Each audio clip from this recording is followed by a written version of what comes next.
We're live. All right. Hello, YouTube. Welcome to, I don't know, again, it always feels like it's been a while after we, have a little bit of a break, but. A siesta, you might say. Yes, indeed. It's been 3 weeks since our last episode. Yeah. So, let's go ahead and dive on into book club number 31, which does irritate me a bit because if it was off one more month, we'd have 31 on Halloween.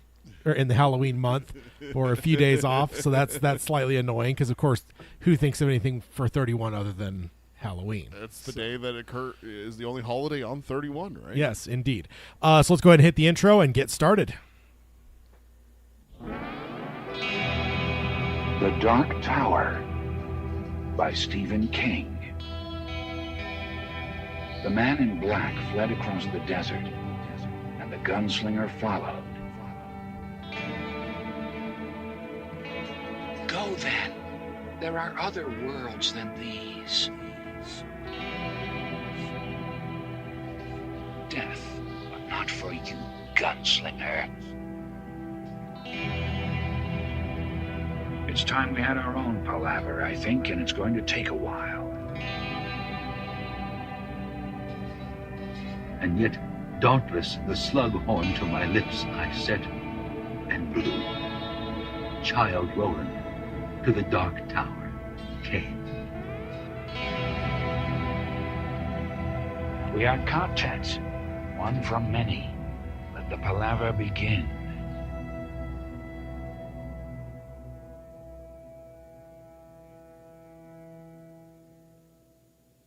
Hello and welcome to Dark Tower Palaver. This is our podcast covering Stephen King's magnum opus, the Dark Tower series, and the extended King universe. But of course, that means nothing in a book club because we are just covering this small section of Wizard and Glass. Yeah. My name is Tad. And I'm Peter. And we're here for. He's old, guys. He got old. In the 3 weeks that we were gone, he got old. Yeah, it's true. For those of you that don't know, Tad, the reason for our break is that Tad went and celebrated his 40th birthday in Mexico. Yes, indeed.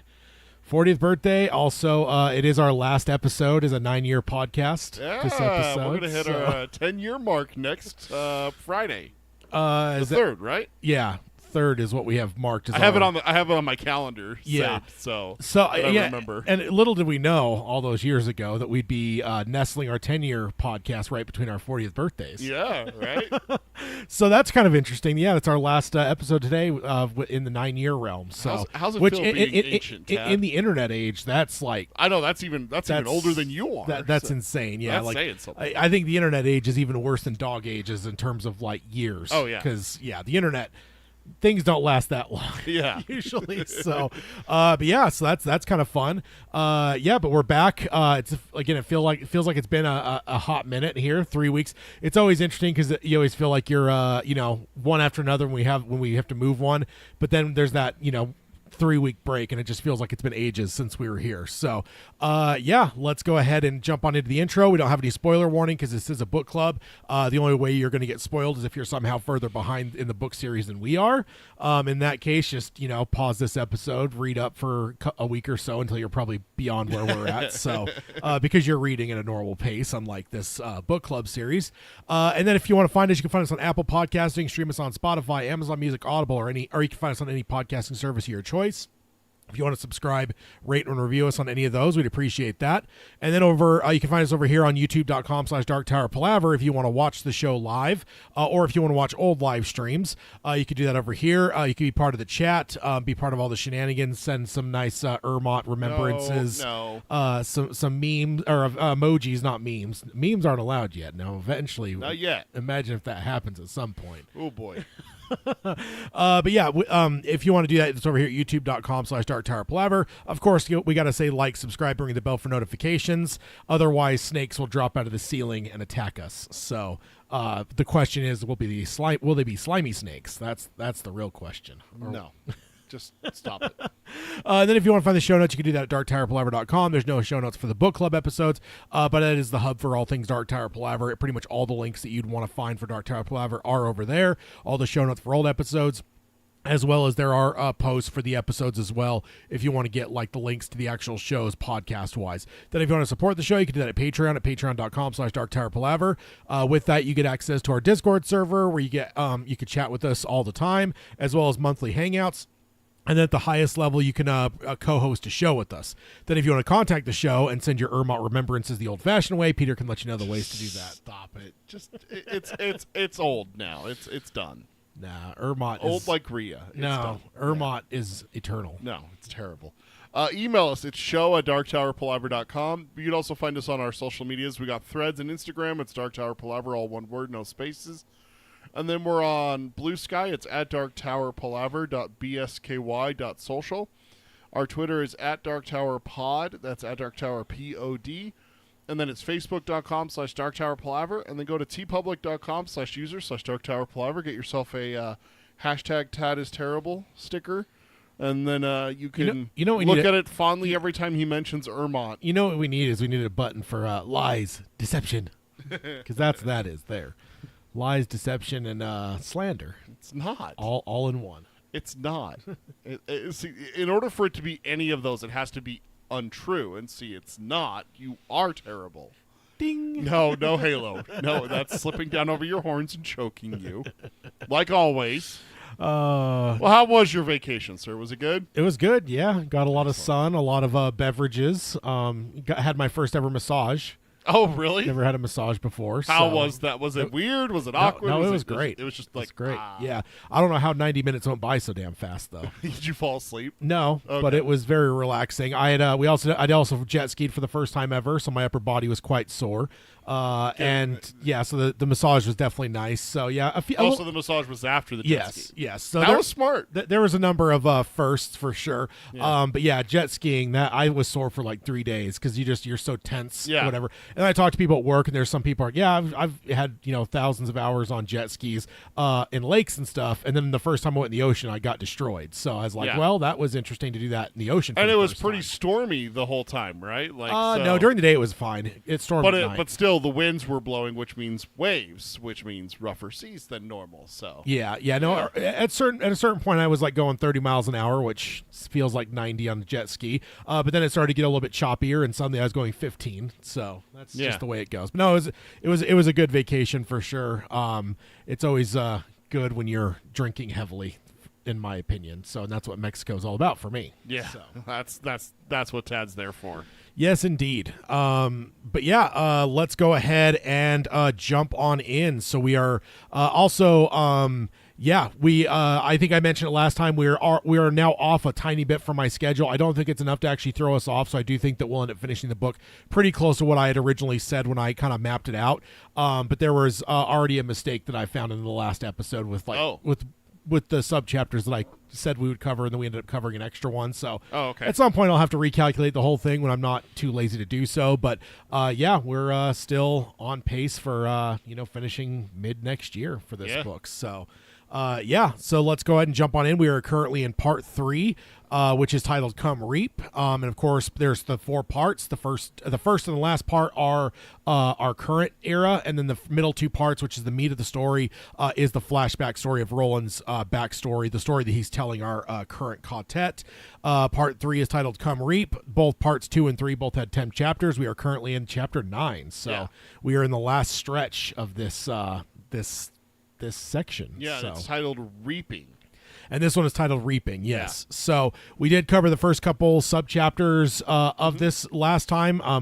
We had a good little run there where things are fitting perfectly into the episodes. But do a subchapter and call it an episode, but it's not that way anymore. Yeah, so now we are starting at subchapter 4. Yep. We pretty much built out to where we are really coming up quick. We are now on Reaping Day.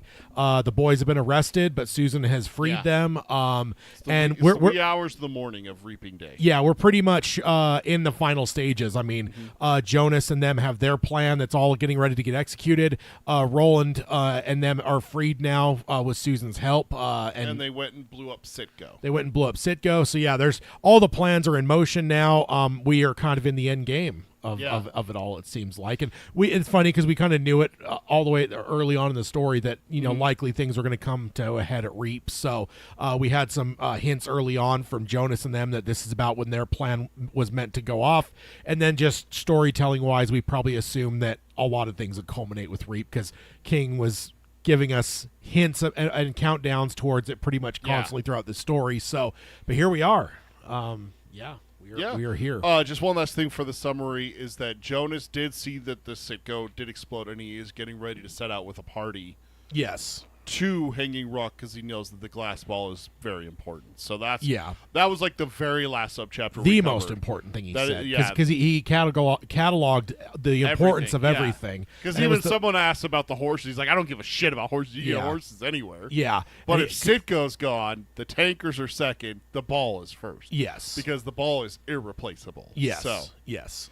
So we're picking up with subchapter 4. They escape Citgo. This is talking about Roland and his Ka-Tet, with ringing ears and slightly singed, but none of them were really hurt. Shimi rode double behind Cuthbert with Capricoso clattering after them on the end of his long lead.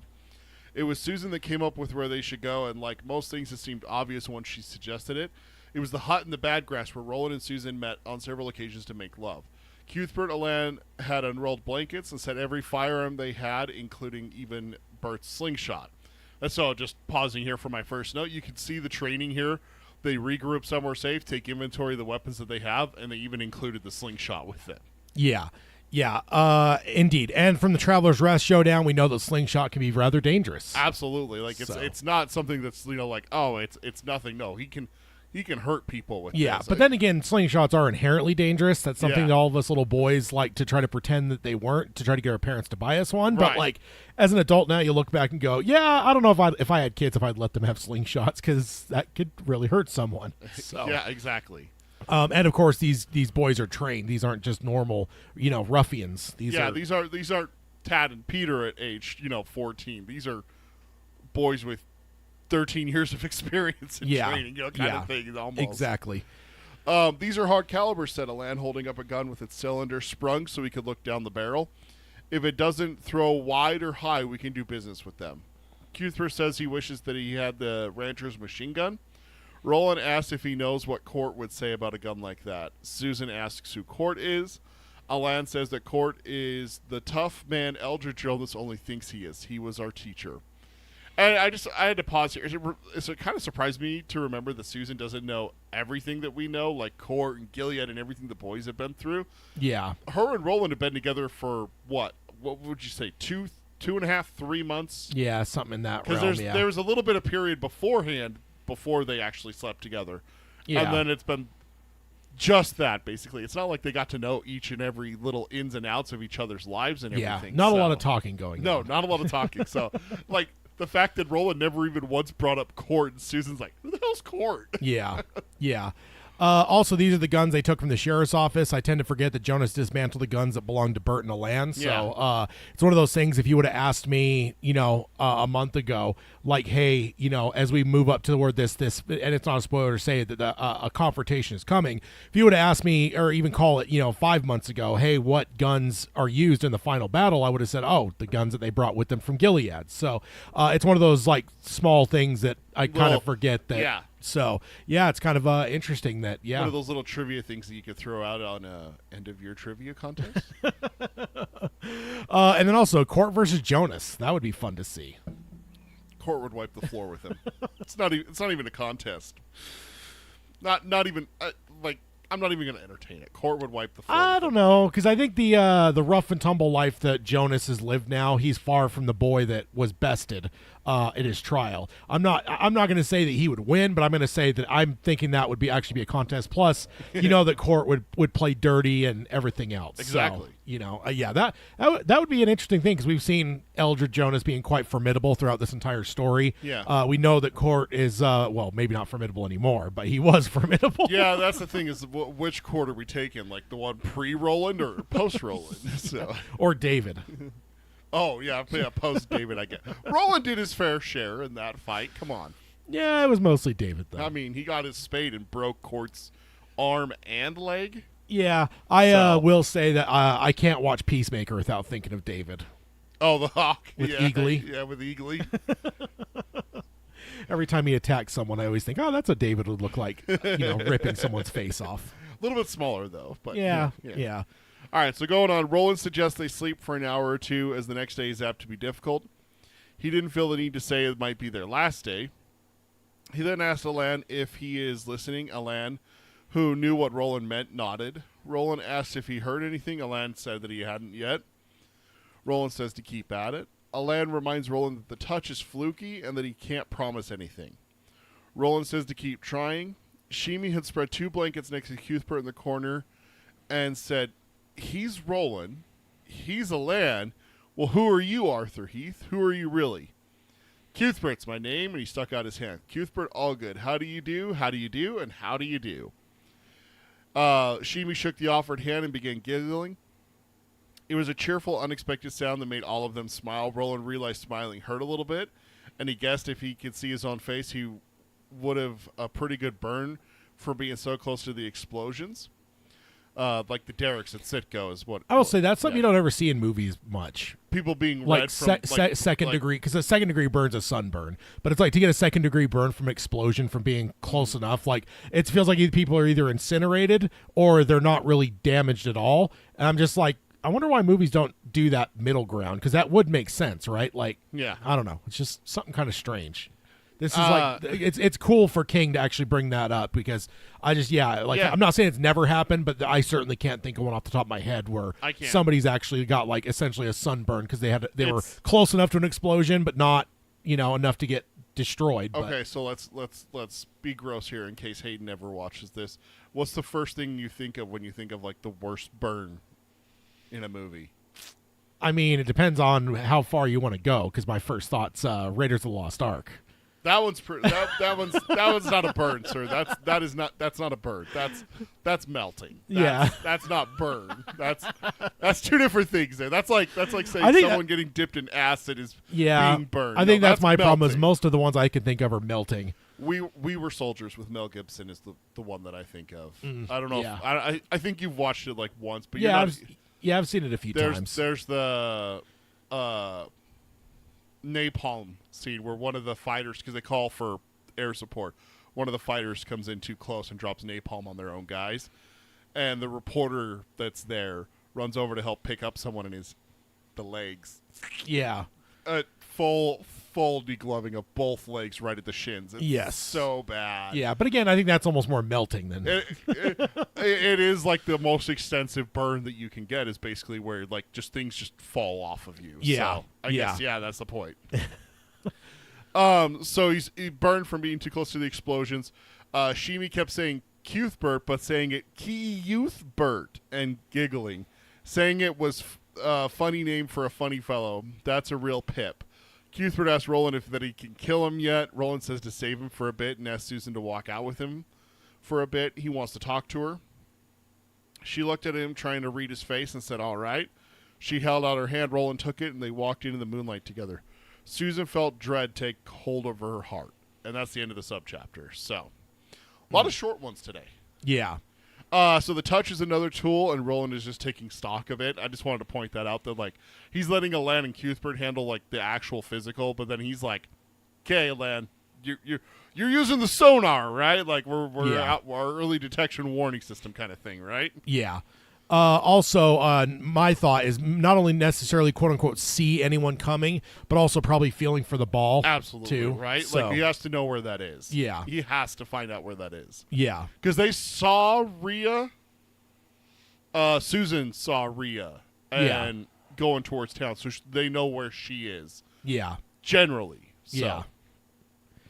That is a pretty good burn if Roland feels it when he smiles. I've only been sunburned that bad like once or twice in my whole life. They were really bad burns. Like, one of them was like I went camping 3 days in the desert here in Utah, like middle Utah, where it's like the Arches National Park kind of area. Yeah. And it was 3 days, no clouds, no sunscreen, and I wore sunglasses the whole time. So I had the raccoon band when I was done, and it was tender to make expressions, to smile, like even it said with Roland. Yeah. That's the worst sunburn I've ever had. You ever got blistering? Yeah. I got it that time. Yeah. I have not, but I've had a lot. So when I was younger, I never got any sunburns. I didn't get my first sunburn until I got my first job at age 15. But all my family, they would get sunburnt, and they'd get like blistering sunburnt at times. Bear Lake was one of them. So, but me, I was always just like, look at this nice tan. I had a friend in junior high that came back from spring break, and they went down south somewhere, like St. George, somewhere around that area. He came back, and he had a special note, because this is late 90s in junior high. He had a special note to wear a tank top to school because his shoulders were just they were as red as Tad's microphone cover. Like they were lobster red, and this was 4 days after he had been burned. Yeah. By the sun and everything. It was so bad. Yeah.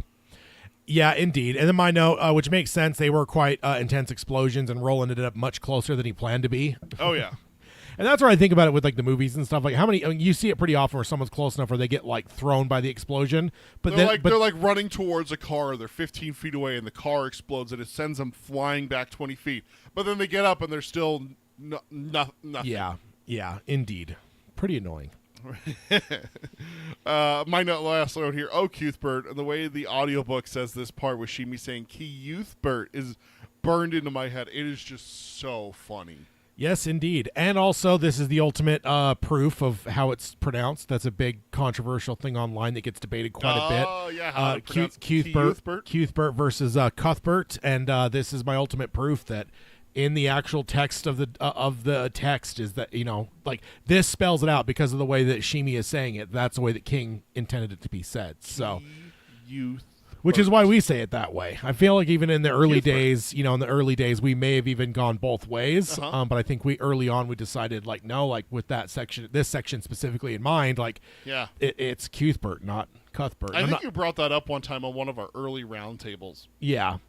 Where like, I think I finally figured it out. And I think you were reading through Wizard and Glass, and you specifically brought up this section. You're like, it's that way. And I'm like, well, it's Shimi saying it. You're like, yeah, but who wrote Shimi saying it? And I'm like, And if they're all calling him Cuthbert, why would he be saying it that way? Yeah. Like that would be him changing the way of saying it, and it's like that just doesn't make sense. No. So yeah, this is one of my favorite things to point people to when it comes to that debate. When it ever comes up on like the subreddit or whatever. Yeah, indeed. All right, let's go on over to subchapter 5.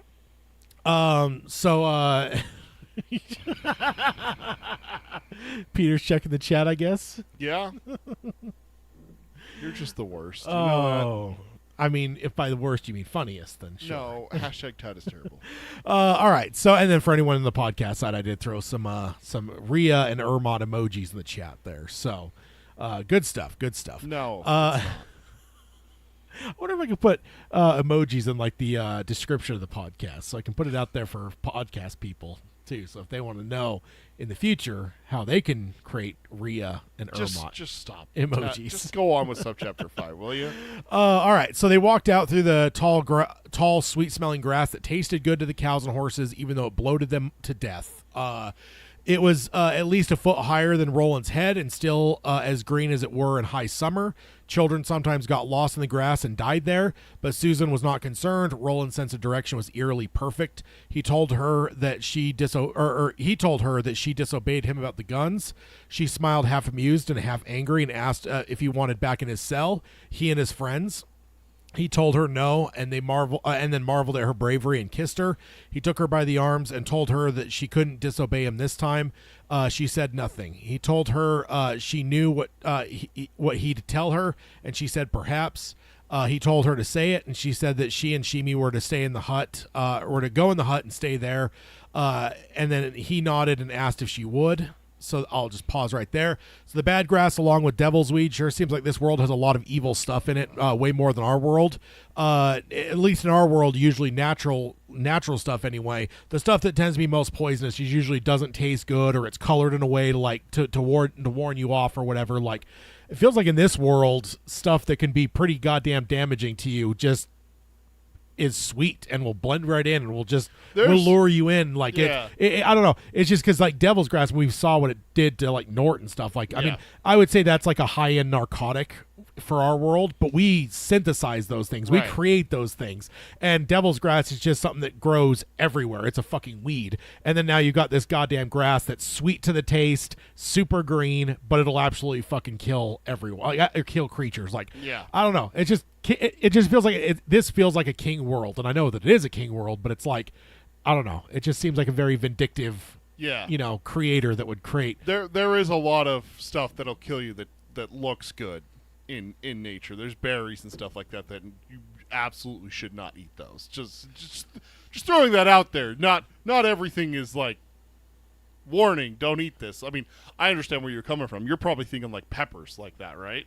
Like, Just a lot of stuff in general. I mean, that you don't have a lot of stuff in our world that animals will go and eat. That like is sweet or whatever. Like I've even heard that said like if you could like see if you find some berries in the wild, like see if you can watch them for a bit and see if any animals eat them. If animals eat them, then they're safer to eat. Yeah. They're potentially safer to eat. So there's stuff like that. But like this, like that, to basically have something that even animals will be attracted to eat that will absolutely fucking brutally kill them. Like that's, I don't know, that's wild to me. The one thing I've always wondered is, over the course of history when people decide like what's poisonous and what's not, like there's only one way that gets figured out, right? Is trial and error. There's someone there was a group of 4. They went up and they went, hey, look at these new berries. We've never been over here hunting. What do these berries taste like? Yeah. One guy tries one, drops dead. Okay, don't eat those. But here's my thought though. 2 things. What if he's severely allergic What if he's to 'em? allergic to them? But also, I wanted like an HBO miniseries on, can go over time if you have to. Yeah. But it's all the people that decided to try all the mushrooms. It's like, Oh, God. It's like, okay, this one just tastes good. Put it on your pizza. This one makes you see the face of God, and this one kills you. Like, over the course of time, like, I mean, we all know it now. Where there's like 100 different kinds of mushrooms that we all know. There's recorder. You can Google it. Yeah. It'll tell you like what's safe, what's dangerous, what's going to make you hallucinate. What's the one thing that everyone wants? It's like a special root, and it only comes from like France. What is that called? I don't know. Shit. It was in the truffles. Oh yeah. Truffles. Yeah, stuff like that. How the fuck did we discover those? You know, like, and then it's just like, also like to your point, how did we take the milk from a cow and turn it into cheese? Like, how the hell did that happen? Or who's the first person that saw a chicken leg and egg and goes, I'm going to eat that thing. I'm going to eat that thing. Not the outer part, just the inner part. I did see some disgusting person. He's like, don't waste the shells, and he ate the shells as well. I'm just like, yeah, that's not good. ah.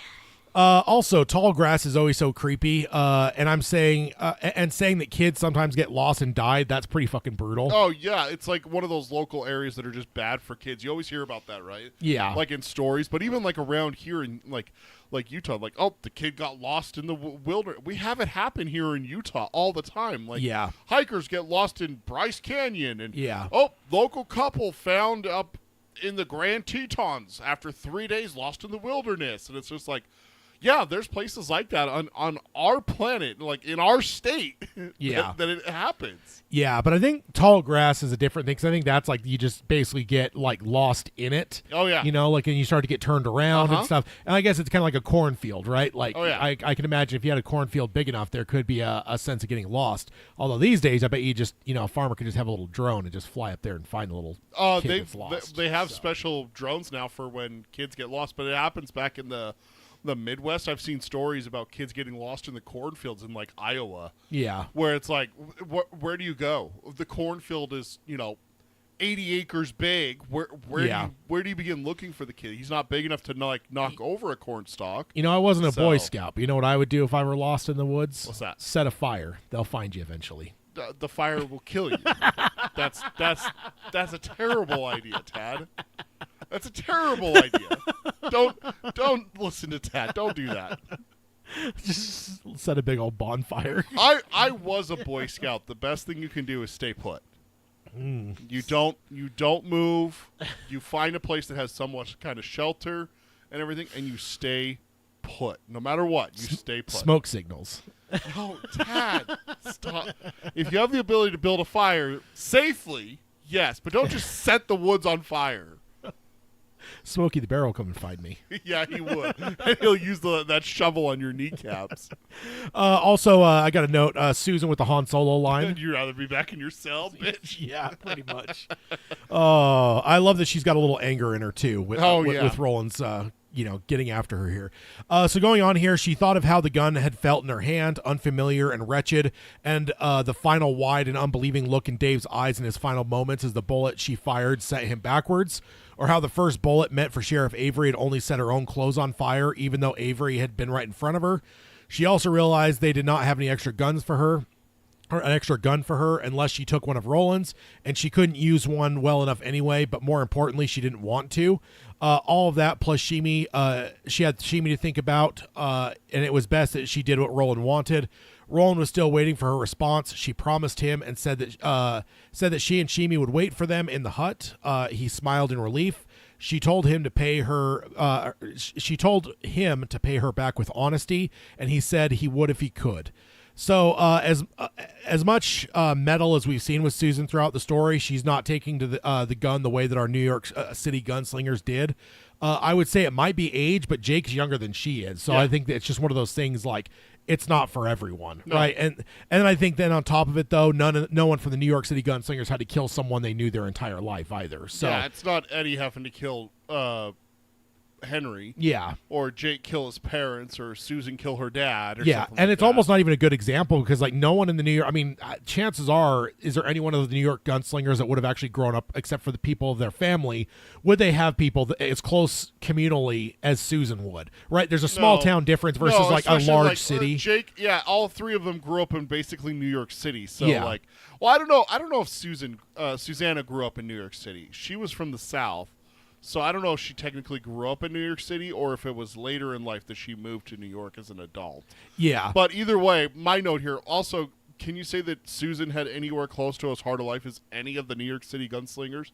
I mean, when you look at the trauma that Jake and Susanna went through early in life, Susanna with the brick, Jake with his parents' neglect, and basically, I don't know if you want to call it abuse. I do. Neglect mostly and everything like that. I would say that her life, though, with like between being raised by Cordelia after her dad dying and her dad being so close to her dying, like I think she's definitely had some trauma, and I think that's probably where the metal comes from with her. Yeah. But like, it just doesn't translate like for her the same way it does with the others, where they were able to take to like the gunslinger nature, because it like ultimately it is not something that. It's obviously affecting her now. This is, I think, the third episode now since that event happened, and all three of these episodes, like, kind of the trauma of it has come back up. So, like, this is not King's not letting this go. Like, this is I mean, of course, in their world, this just happened too. This isn't, for us. We're talking maybe a few hours, 5-6 hours. For max. us, it's been 3 months or so since that happened, and we've had a couple book clubs now. So it's like,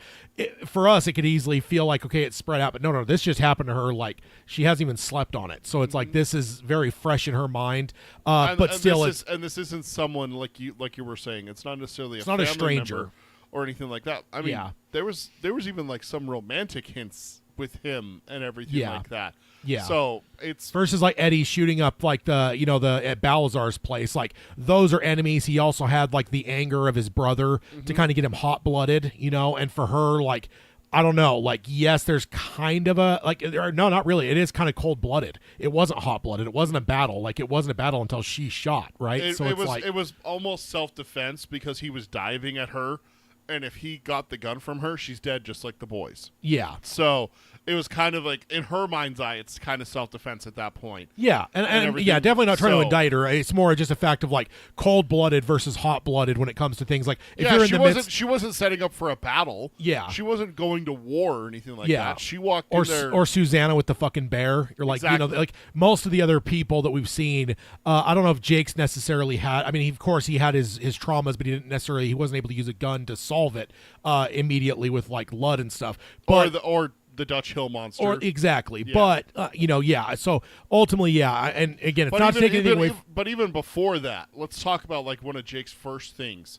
Dude, the Oracle and Under the Mountain with Roland. Yeah. Having to get down and clear the track while Roland defended him from the slow mutants and stuff like that. Even like that is more so than anything that Susan had in her entire life. And that's what I'm saying. Is like her life experiences didn't prepare her for that. No. Eddie, Jake, and Susanna's did. Yeah. And also, I agree with you.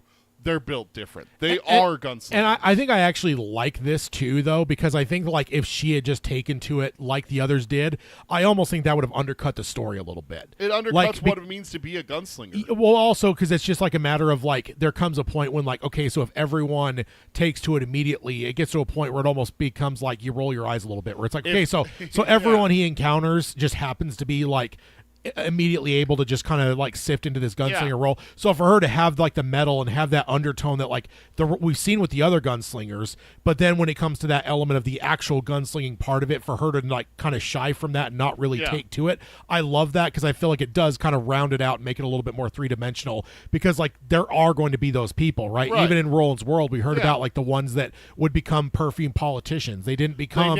They never went to the courts of the world and sought their guns. Yeah. They would not be sent west. They wouldn't fail.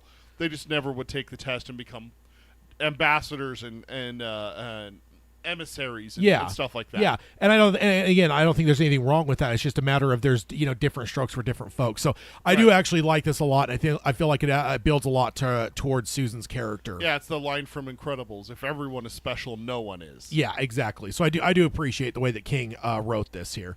Then my last note, asking Roland for honesty, that is a strategy. Yeah. And of it's course, a bold move, Cobb. Let's see if it works out for her. Of course, we know the future, right? We've seen future Roland, so like a lot of the things that we would judge that statement by, or that hope of honesty from him by, is shit that's far flung in the future for her. Yeah. But we kind of know Roland's nature, and like, that's not a great thing to be asking. So she asked what the odds were that he'd actually make it back to her. Roland thought over the question very carefully and still holding her arms. He finally answered far better than Jonas thought, and that they would wait at the edge of the bad grass and should be able to mark his coming. She mentioned a herd of horses, and Roland cut her off, saying he may come without the horses, not knowing how well his thoughts matched, or not knowing at the moment how well his thoughts actually matched Jonas's. And he told her that either way, his people would make some noise even without horses. And if there were enough of them, they'd see them well before they heard them, and they'd cut through the grass and create a line like a part in hair. So like ultimately they're going to basically, that's what I always love about like, those few movies that you'll see use tall grass. There's one of the Jurassic Parks that does it with the raptors. The Lost World. And I always just love that. It's such a killer scene, because you could just see like the grass moving, and you see like that parting motion. You see it from, it's a shot from above. It's ingrained in my memory because it scared the piss out of my little sister. Yeah. You see the group moving through the tall grass, and there's that one guy right as they're going in, not the tall grass. Don't go into the tall grass. And then you see the lines of Converging. 4 raptors coming towards them. Yeah. And I just feel like we don't see that used enough, because I feel like it is just like built-in drama and horror. I don't know. I love it. I love the visual of it. Terrible. Corn gets used a lot. Yeah, terrible movie in my opinion overall. Lost World's not nearly as bad as you remember. I think it's one of Spielberg's worst films personally. So, I don't know. But I guess I don't match the world, because they just keep making fucking hundreds of millions or hundreds of billions of dollars of those movies, because I'm like, that's one of the greatest movies of all time that has yet to have a good sequel in my mind, and they just keep trying, but they keep making money. So go fuck myself. I think if you watch The Lost World, you'd be pleasantly surprised that it's not nearly as bad as Jurassic World was. Oh, that's a low bar for you too. So Susan nodded. She had seen this often enough on the drop. She asked what if Jonas sent scouts, and Roland said that he doubt he'd bother, but if he did, they'd kill them and kill them silently. And killing is what they were trained to do, and they do it. I got a note here that I didn't write down. I just realized it while you were reading this. She's pretty fucking smart when it comes to like tactics and planning and stuff like that. To think that about scouts and stuff like that. Yeah, this is a girl who's born and raised in Mages. Yeah, she's a farm girl, right? She's a rancher's daughter, basically a glorified rancher's daughter, because he was the barony's rancher for the horses. But at the end of the day, yes, a farmer farmer's daughter. And for her to be thinking like that, well, what if he sends out scouts to look for you and stuff like that? That's a good thought. Yeah, it goes to her metal. Like she's got like the tacticianer's brain a bit too. So see, I wonder if a little bit differently, a couple different things happened in her life if she would have been a good gunslinger, but because they didn't, that's why she hates the feeling of the gun. And also, I 100% have come around in the month or so since we had our last book club.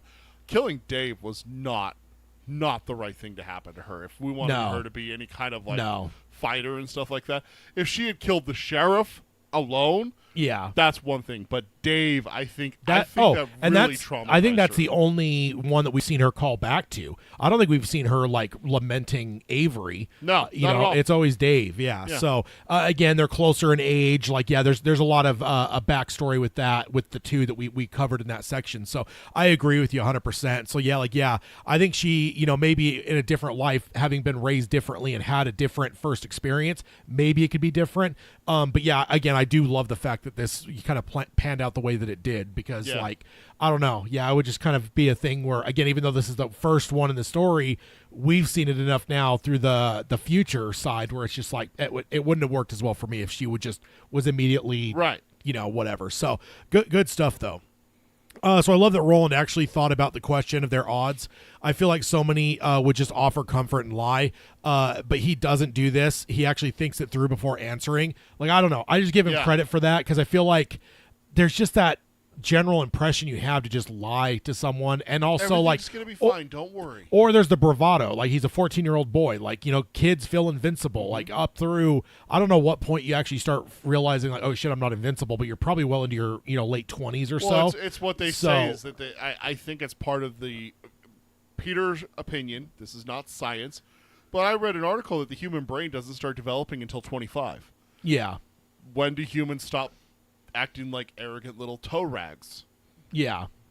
Most of us, not everyone, but most of us all of a sudden in our late 20s all of a sudden start becoming, you know, oh, maybe I shouldn't go out drinking until 3 a.m. Oh, maybe I shouldn't try and hop that fence on a dare. Yeah. Oh, maybe I shouldn't jump off of the roof. I might hurt something, you know. Yeah. Usually it's around there. Usually, again, usually, and everything like that. So so I don't know. I'm just giving him credit, because I think either the bravado of being a 14-year-old or just that element, that mentality to like lie to someone to give them comfort. Well, there's also another step as well with Roland, is that you have to understand that he is being rather humble here.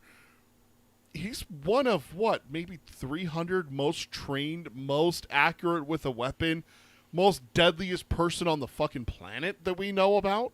Yeah. I mean, we don't know how many gunslingers there are, but certainly that's what I'm saying. A few hundred at most, right? Even if we're a couple thousand, like that's still like mathematically, like there's not a lot of these. He's in the 1% here for the most dangerous people on the planet Earth. Yeah. And still not being like, oh, we're going to wipe the fucking floor with them, you know, kind of attitudes. Yeah. So, yeah. And then my note here, he probably had to do some calculating about the different scenarios that might be happening, which is the reason why he takes a moment to think about the question and then answers. But to your point, it's amazing that he's honest. Yeah. You know, because there could just be like there could be the bravado there where he's just like, we're going to wipe the floor with them. Or there could be the lie and comfort your lover and just put her mind at ease. No, he doesn't do either of those. Yeah. He literally thinks about the question, calculates the odds, and goes, and tells her straight up. Yeah. Also reminds me of at one point, Jake asked a question for comfort, and Roland wouldn't lie to him. And we were in an Eddie point of view chapter, and Eddie in his mind was yelling at Roland to lie to him. I don't remember what. Lie to the boy. Yeah, it's like, just fucking lie to him, dude. I want to say it was in book 3 somewhere. It was, are the people of River Crossing going to be okay? Is that what it was? Okay. Yeah, Eddie was like, fucking lie to him. Yeah. Like, oh my God. Yeah, and so maybe it just isn't in Roland to ever lie to someone for comfort. Maybe that's just not part of his character. We've obviously become very understanding of the kind of character that is Roland. We know what kind of person he is, you know, as the from the, what is it, Walking Dead? Yeah. I know what kind of man you are. We know who Roland is, and so like maybe this just comes down to a thing where even here at the early age, like he doesn't have that. And it probably is kind of like almost an empathy type thing, and we know that Roland kind of lacks for that. He's kind of robotic. He's kind of just like, you know, like, I don't know. It's like you see like sci-fis with like androids where they just don't understand like the human emotion thing. I almost feel like that's Roland sometimes, where it's just like, well, I mean, comparison that Stephen King has already done. Why do you cry? The Terminator. Yeah. Terminator 2 asked John Connor, you're like, why do you cry? Like, what is the point of that? Not necessarily why are you crying? Like Yeah. this moment, why are you crying? Why do humans cry? What is Yeah. the point of that kind of thing? And I wonder if it's part of his training. It would be interesting to see another gunslinger put into a scenario where he would have this choice to lie to someone or to tell them the truth that, hey, we're probably not going to make it out of this alive. yeah, Like if you saw a gunslinger story with Stephen Deshane, Alan's father, Jamie DeCurry's father, and Jamie DeCurry's father is the leader. You know? Yeah. And he has to tell a woman that's with them that, you know, hey, you've been savaged by a werewolf, you're probably going to die. yeah, How would he do it? yeah. Is it the same as Roland, where it's just brutal, straight to the point? Yeah. You're dead. I'm sorry. Is there anything I can do for you? And I would even say that you do have it because you see it with Steven in the whore's room. I guess that's with true. Roland. Yeah, you see compassion and you see Yeah. it. So I really think it's like, I don't want to say a character defect. It's just a character reality of who Roland is. And he just has that missing. Whatever Yeah. it is, it's just missing with him. And I think it's kind of like the whole thinking around the corners things. There's just certain things about Roland. He is what he is, and that's it. Just a little bit different than everyone else. Yeah, and, which is fine. Everyone's going to be. I mean, Yeah. no one has the sense of humor of Cuthbert. I almost said a land, of course. What And sense no of one humor? has the sensitivity of a land. Yeah, and exactly. stuff. So they're all different for sure. But I do think this whole idea of like not lying to comfort someone is now something we've seen twice. You know, God knows how many years are separated from these. But from age 14, Roland to whatever the fuck he is there in book 3 With Jake, yeah. it's the same thing. So it's like that's a consistent character trait with Roland, and I love it because again, it's good King writing because you're seeing consistency, and we're seeing images of the Roland that we will know much greater with the previous 3 books. We're seeing it here where it's like, holy shit, this was here as a kid, because there's been some things we've seen from Roland in this story where it's like, oh shit, we never would have thought this could even be possible with the old man Roland. But we've seen some things like his love, his compassion for Susan, like falling in love with her, getting kind of blinded. Like there's a number of things that have happened where we're like, this doesn't feel like Roland. Yeah, pull But- your head out of your ass, Roland. You know, Yeah. where Cuthbert has to knock him on his ass. kind of Yeah, stuff. exactly. But this being consistent, I love it because it's like this is just an inherent trait of Roland. That's just it is what it is with him, right? Yeah, it's the same as like on the beach of the sea with Eddie. You gave her the gun. the first thing. Fuck you, dude. Like, goddamn, dude. Yeah, I'm the just first- busting my ass getting back here. That's the first thing you say to me. You son of a bitch. Yeah, exactly. So I love it. I think it's really cool because especially when you think about the long distance, not only but in Roland's life here, but also the distance of when King wrote these books. You know, King didn't just sit down and write all these books over the course of like 5 or 6 or 7 years to where it was all very fresh in his mind. Like he had to constantly kind of come back to this world, reorient with it, and write it. So to have this like connective tissue, I feel like we need to like appreciate, you know, the work that King kind of put in to kind of have some of those things that are consistent all the way through. I don't know. Yeah, this isn't Lord of the Rings where it was written as one book and then broken up. Yeah. This was over the span of decades that this was written. So, Yeah. Agamorphy joined us and said, How Pod Slingers and extended Ka-Tet. I missed the first 45 minutes because I fell asleep. And that's fair. A worthy cause. Yeah, it's Saturday. I mean, it's what some people do on Saturdays. That's right. That or I mean, unless you're watching football or something, right? I don't know, but College football. yeah, indeed. So then that last line is a cold and chilling line, especially given from a child. Oh, yeah. Where you basically we're gonna kill them silently, and killing is what we've been trained to do. And like honestly, there's part of me that like wonders like. I know that Flanagan might age the kids up because I feel like in general you tend to age kids up. We just saw The Long Walk right before my trip, and like they aged all the boys up a little bit. Rather than being 14 to 18, it was like 16 to 20-ish. Like that, Yeah. the movie kind of it's just the natural order of things. But even if it's like a 16-year-old kid that's given this line on screen, but for Flanagan, I feel like this is one, if it's delivered right, will just give you chills because again, yeah. you just see it as a child, right? It's like that's a fucking child, and he just said like killing is what we're trained to do. So killer line, love it. So she turned her arms and grasped his arms and looked impatient and afraid and told him that he had not answered her question. Let me just pause to say, good on you, Susan. Getting around the politician answer here where, you know, you talk around but not really give the answer. I always love it because, like, so many people fall for that. So whenever a character can cut through that shit and go, you didn't answer my question, I always want to, like, fist bump in the air a little bit. And good on Susan, man. She did it there. And asked again, what are the odds of seeing them return? He thought it over and said it was an even toss. She closed her eyes as if hit and drew a breath and said, bad. But maybe not as bad as she thought. She asked what they were to do if they didn't make it back. Go west? Roland said yes, to Gilead. It'd be a place of respect and safety for her, but it was especially important to go if she didn't hear the tankers blow. And she agreed, because she needed to warn, Roland's people. She said she'd warn them and keep Shimi safe, and gave him credit for as much of them being there as her. Roland knew and was counting on Shimi for more than she knew. If they were killed, Shimi would be the only thing to stabilize her and give her a reason to go forward.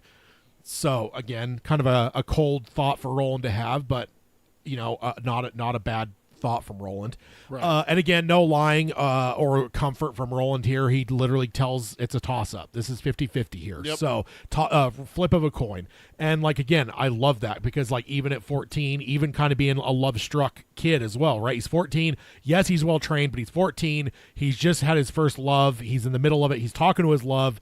So he doesn't even break his normal character traits to in that way. So I love it. And it just further what my note says here. Cold Roland is present even now. We've seen several examples, but this is probably the biggest.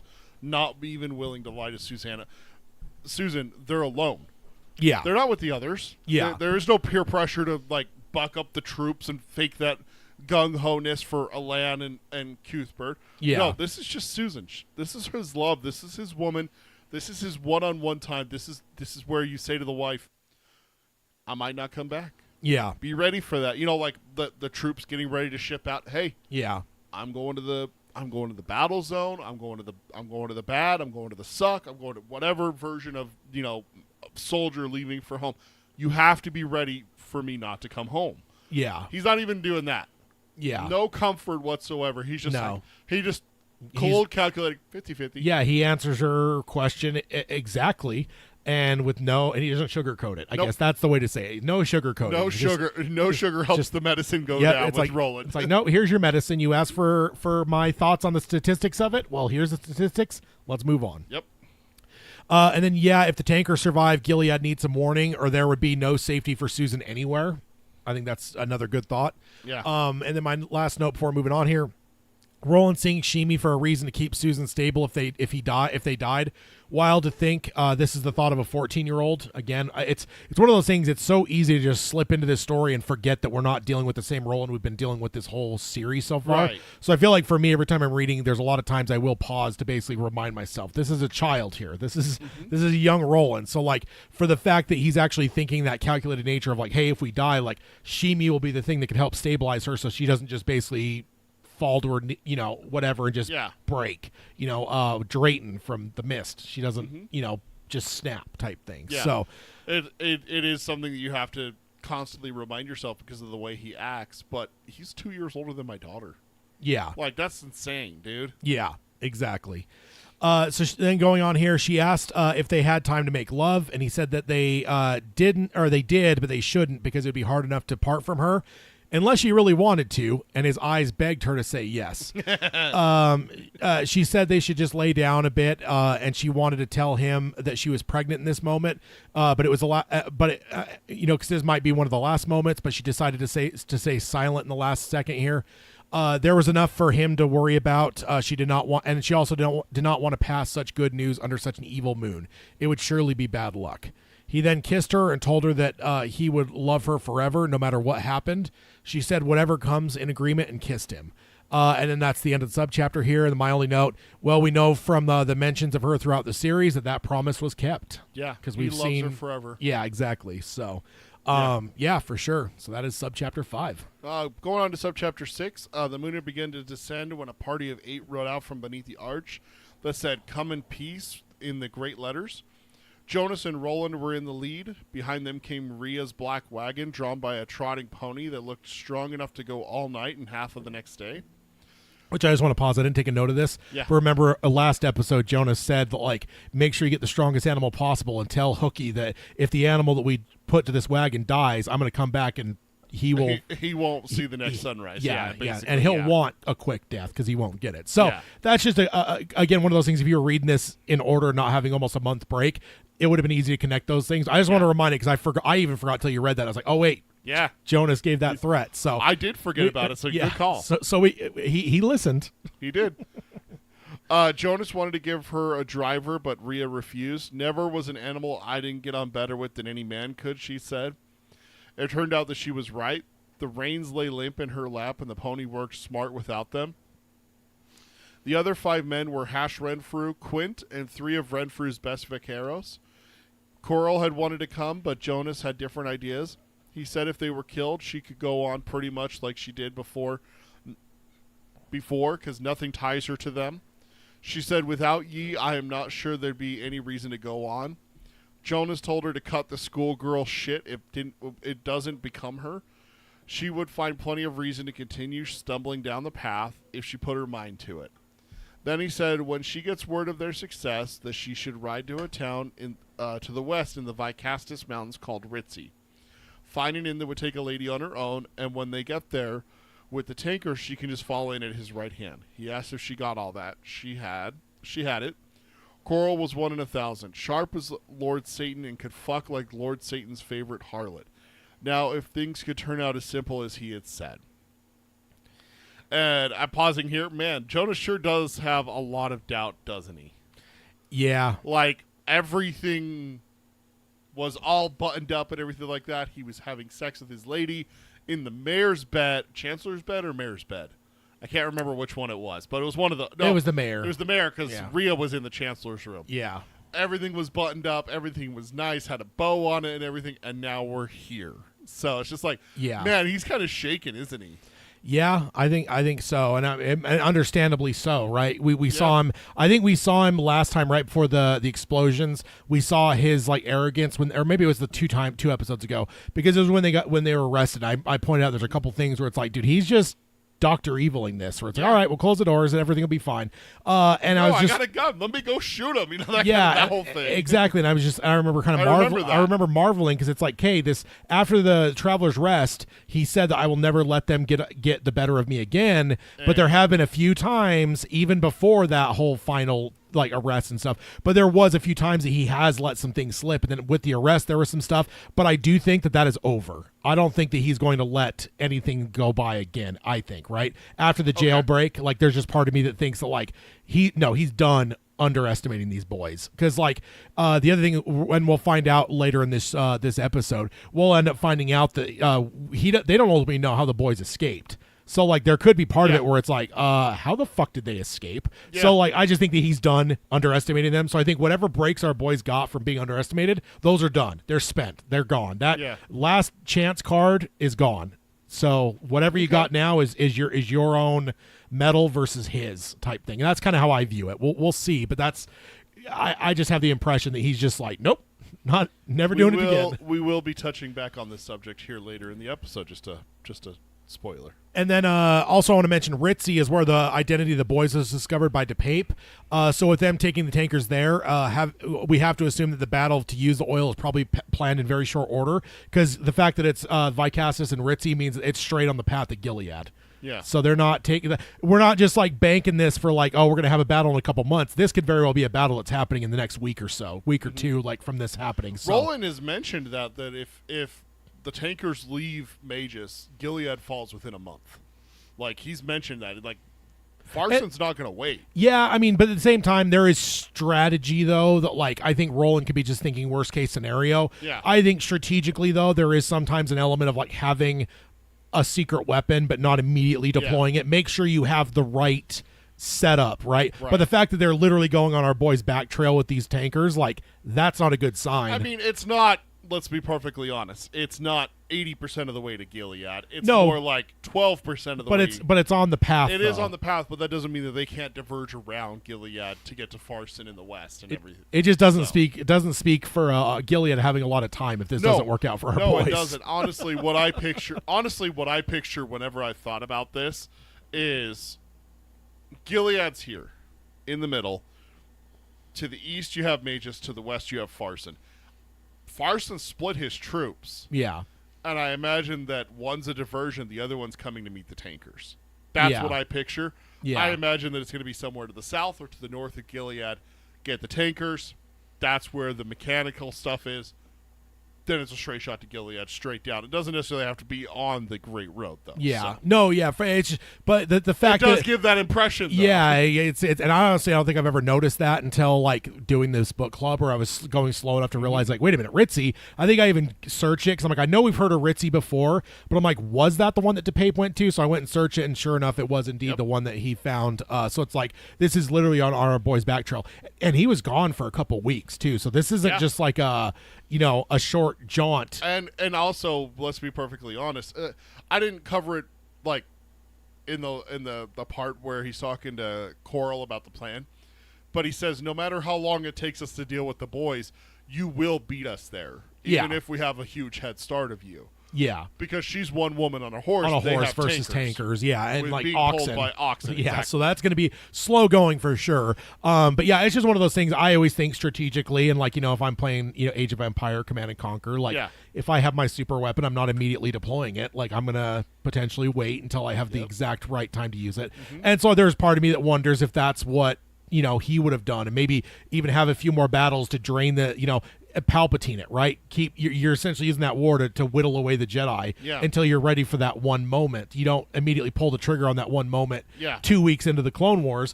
And I think that this though actually maybe has me rethinking it, where it's like maybe his whole plan was like, once this shit's done, man, we are fucking going, and Gilead's gone. Yeah, I wonder if that's more of what Farce is thinking about. Is he's thinking a Japanese tactic? Pearl Harbor, man. Yeah, we got to go. We got to hit them. We got to hit them as hard as we can, as soon as possible. Otherwise, we have no. And shot. Gilead's a capital, right? So it's like, I mean, yes, there's going to be other potential strongholds, but like you take that, the war's over. It is. So and the way that Roland's talking with the oil here from Citgo, it's not going to be even close. No, it'll be a slaughter. It's going to be like you in Age of Empires, where it's horses versus. No, you're thinking Rise of Nations. Rise of Nations, where you could evolve like, your civilization. You have armored tanks and airplanes versus like foot soldiers and cavalry. Chariots. Chariots. Yeah. No, it's yes, indeed. That's because Age of Empire is always very zoomed in on like one era, to where there's a little bit of evolution, but it's not. You'll never be able to jump like 5 stages above, because like the game is kind of self-contained in a certain era of history. But Rise of Nations though, you can go from Stone Age all the way up to like Space Age. So like nuclear missiles versus like people who have bows and arrows. I have nuked bow and arrow civilizations in that game. It's great fun. And also I agree with Jonas. The worried damsel is phony as fuck coming from Coral. Also probably not something Jonas likes or is attracted by. I think he likes her grit. I think everything we've seen. So I think her playing this whole like damsel is probably off-putting as fuck to him, as well as like just so phony where it's like, don't fucking do that. And he just calls it out, too. Yeah, don't do that. Like, he's like, it doesn't become you. Yeah, exactly. So I love that, because I feel it is twofold. I feel it's not just like not her, but also I bet you it's unattractive to him, right? Like one of the came to the whole thing of like Cordelia. Like he wasn't attracted to Cordelia, and it's like, well, Cordelia is a very prim and proper type. That's something that Cordelia would do. Yeah, exactly. That's Cordelia coming from Coral. So it's just like, not only is like not you, but also like, that's not attractive. Like, don't do that. And it's just Coral is one we've talked a little bit about here or there, but she is definitely dangerous. She is so sharp with everything. Yeah. The little bit that we've talked about her is always marveling at the stuff that she's come up with. Yeah. The Chancellor dying and being assassinated as well was her idea. Yeah. And everything. And I can't believe that I never really caught that before. It's just like how sharp she is and how dangerous she is. Yeah. So for her to be like this, I can't live without you. Shut the hell up. Yeah. Also, I will say that goes back to the welcome dinner. I believe our boys kind of clocked her a little bit, where it's like, oh, she's a keen one. Mm-hmm. Like she's not just like, like she's just this like lady that comes from this like well off family, so she's just like this princess. Or no, like you got a sense that like no, she even from that very beginning, it's like okay, no, this is a lady that, and she cut through the bullshit too. Like when they were trying to be political at one point, I remember her kind of cutting through something with like just the truth, where it's just like, oh yeah, that's my brother's whore, something along those lines, where it's just like, oh my god, like we as readers even were put off, where it's like, wait, off whoa. guard. Yeah, it's like, whoa, what? So yeah, Coral she's something for sure.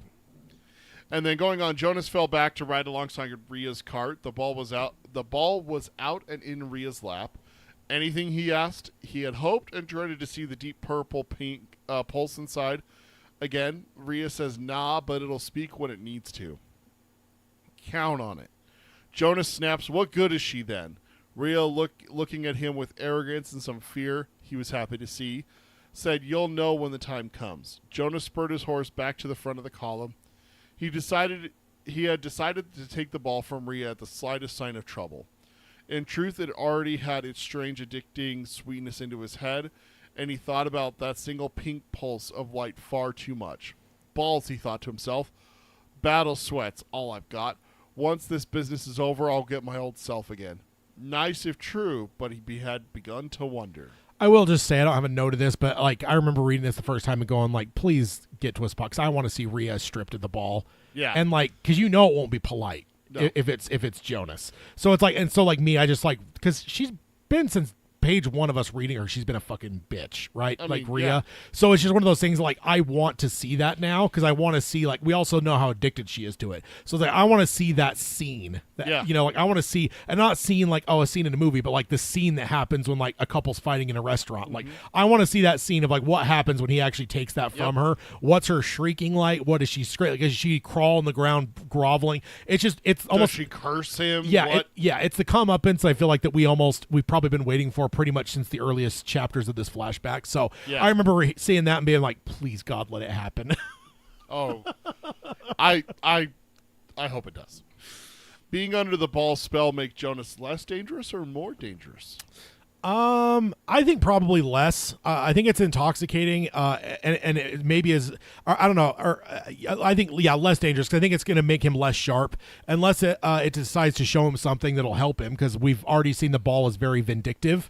Right. So like it, it only Rhea mentioned it only shows the things it wants to show, and what we've seen is it only shows the worst possible things. Yep. It showed her Roland and Susan. It showed like it's always It seemed showed to the lady licking the corner. It showed the murders. It showed the rapes. It showed the incest. Yeah. It doesn't show a boy. Happy things. It even mentions it in the book.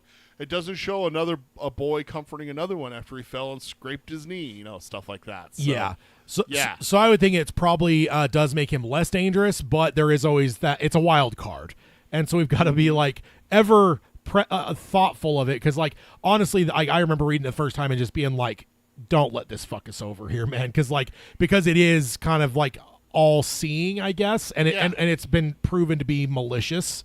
So it's like I just worry that I feel like this entire tail end here is feeling very neck and neck. Our boys will get a little bit of advantage, but then it gets countered, you know, and it just keeps going back and forth where it feels neck and neck. Yeah. There never feels like a point where like, oh yeah, our boys are in a good shape, or oh shit, we're gonna coast to the end now. Yeah, no, like ever since that arrest happened, like I feel like the playing field keeps getting leveled, and the ball is just something I remember being paranoid of the first time reading. So I'm like, what's gonna happen here? I don't know. I don't like it, because it's the ring in Lord of the Rings. It's evil. It has.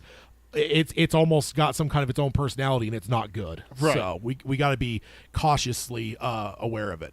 Also, we know that Jonas is a formidable person, and the ball has pretty much taken him entirely. So that speaks to the power of Farson, who uses it, although sparingly, but it doesn't seem to have impacted him in any permanent fashion. Now, yes, he does keep it far from himself, but the fact is, like, we've seen Jonas truly see it one time, and ever since then, it's pretty much had him in his spell. So all I'm saying is that speaks to Farson's gumption. Yeah. Farson is formidable, although I would also go around to it and say, then again, I think this proves my point that Farson is Flag, because Flag would be able to, I mean, ultimately, right, if Flag is a wizard, like a wizard's glass is going to be something that he would be more apt to handling. So Yeah. Of course, that's another controversial thing. We got two controversial things covered in this episode, but I will say this adds to my thing, because if there's one person in King's universe that would be able to handle this without problem, it's probably Flag. So Right. yeah, I don't know. I got nothing. I got nothing to say. You're right or you're wrong. I'm just okay. You're just here so you don't get fined. No, I'm not even that. I'm a step beyond that, where it's like he makes a point, but I'm not there ready to declare that Farson is Flag and Flag is Farson yet. Yeah. I'm just saying, it's one of those ones where it's just point, Tad, Yeah. kind of thing. Like, So, okay, I can see it. I will admit one weakness in my argument, but I kind of disagree with it. or I guess I would almost claim that it doesn't count as much because it's outside of the text. But apparently, I don't remember if it was Bev Vincent or Robin Firth that asked King in the more recent years about is flag farce, and King said no. But I'm like, okay, he's saying that now, but the way this is all written, I feel like I've got a number of textual things. Was it when he wrote it? The idea back then? Yeah, including the intros where it's like sometimes he goes by the name Farson, like says that about the Man in Black. So it's like, like that's. But some could argue that's not in the text. That's just an intro. Mm-hmm. I think there's stuff in the text that could prove it too. But all I'm saying is fast forwarding decades from this being written, King has said he doesn't view them as the same person. Yeah. So that goes against my argument, but I still say even him being the author, I feel like that may have evolved in his mind over time because it feels to me there's very clear indications in the text. Not that this is as clear as some of the others, but this, I don't know. The fact that it took Jonas, because Jonas is a hard dude. So the fact that it's basically wrapped it around its finger with one single look is wild. Is wild that it could do that to a guy like this. This isn't fucking DePape or some lesser person. This is one of the more formidable people we've seen in this series is Elder Jonas. So I don't know. Absolutely. Yeah, just a little side thing. Little side tangent from Tad. We love it. We're here. My life for him. No. So Jonas works his horse in between Renfrew and Clay. He asked Renfrew about Langell. Renfrew says he is putting together a good bunch of 30 men. Jonas snaps 30. God Harry's body. I told you I wanted it at least 40. Renfrew studied him and winced at a sharp wit. He pulled his neckerchief up over his mouth and nose.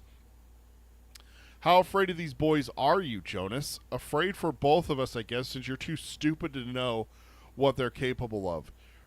Jonas raised his own neckerchief, and it made him speak louder. He didn't say more because he needed these bumpkins a while longer, at least, until the ball was turned over to Latigo. Once it was turned over, that might change.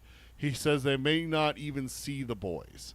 I had to pause here. Jeez, I never noticed that Jonas thought about slaughtering the locals they have been allies with this whole plot. Yeah. And now he's just like, I'm going to kill every one of you motherfuckers. That follows him, though, the kind of person he is.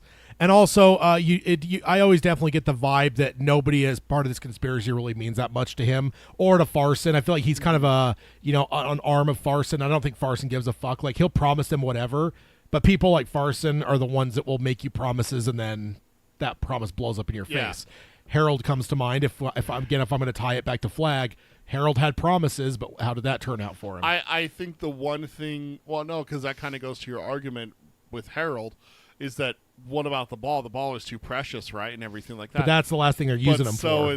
But so is Nadine. Yeah, exactly, exactly. Yeah. And I think that's ultimately where it's like he just wants as much insurance as possible. And remember, because a few episodes back, he was like, if the ball's going to get broken, it's going to get done in Latigo's hands, not Eldred Jonas's. Which is why he's writing out now. Citgo just blew up, and instead of waiting for a party of 30 plus, he said he wanted 40 or 50 or 60 last episode. Yeah. Instead of waiting for a bigger party, the first thing he's doing is getting Rhea and that fucking ball to Latigo. Out, yeah. Because 8 men. It's a hot. That's it. It's a Eight hot. men. It's a hot potato, and he said that. He's like, if this thing ends up getting destroyed or damaged, it's not going to be in my fucking hands. Exactly. Because Farson has a reputation, and it will not be in my hands. No. So it's just a hot potato. It's just like, get it out of my fucking hands. Let someone else have it.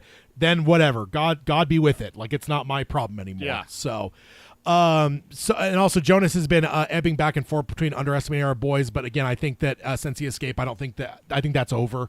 I don't think they're going to get underestimated again, just because, like, I don't know, because again, I think he's got to be tripping out a little bit of like, how the fuck did they escape? Yeah.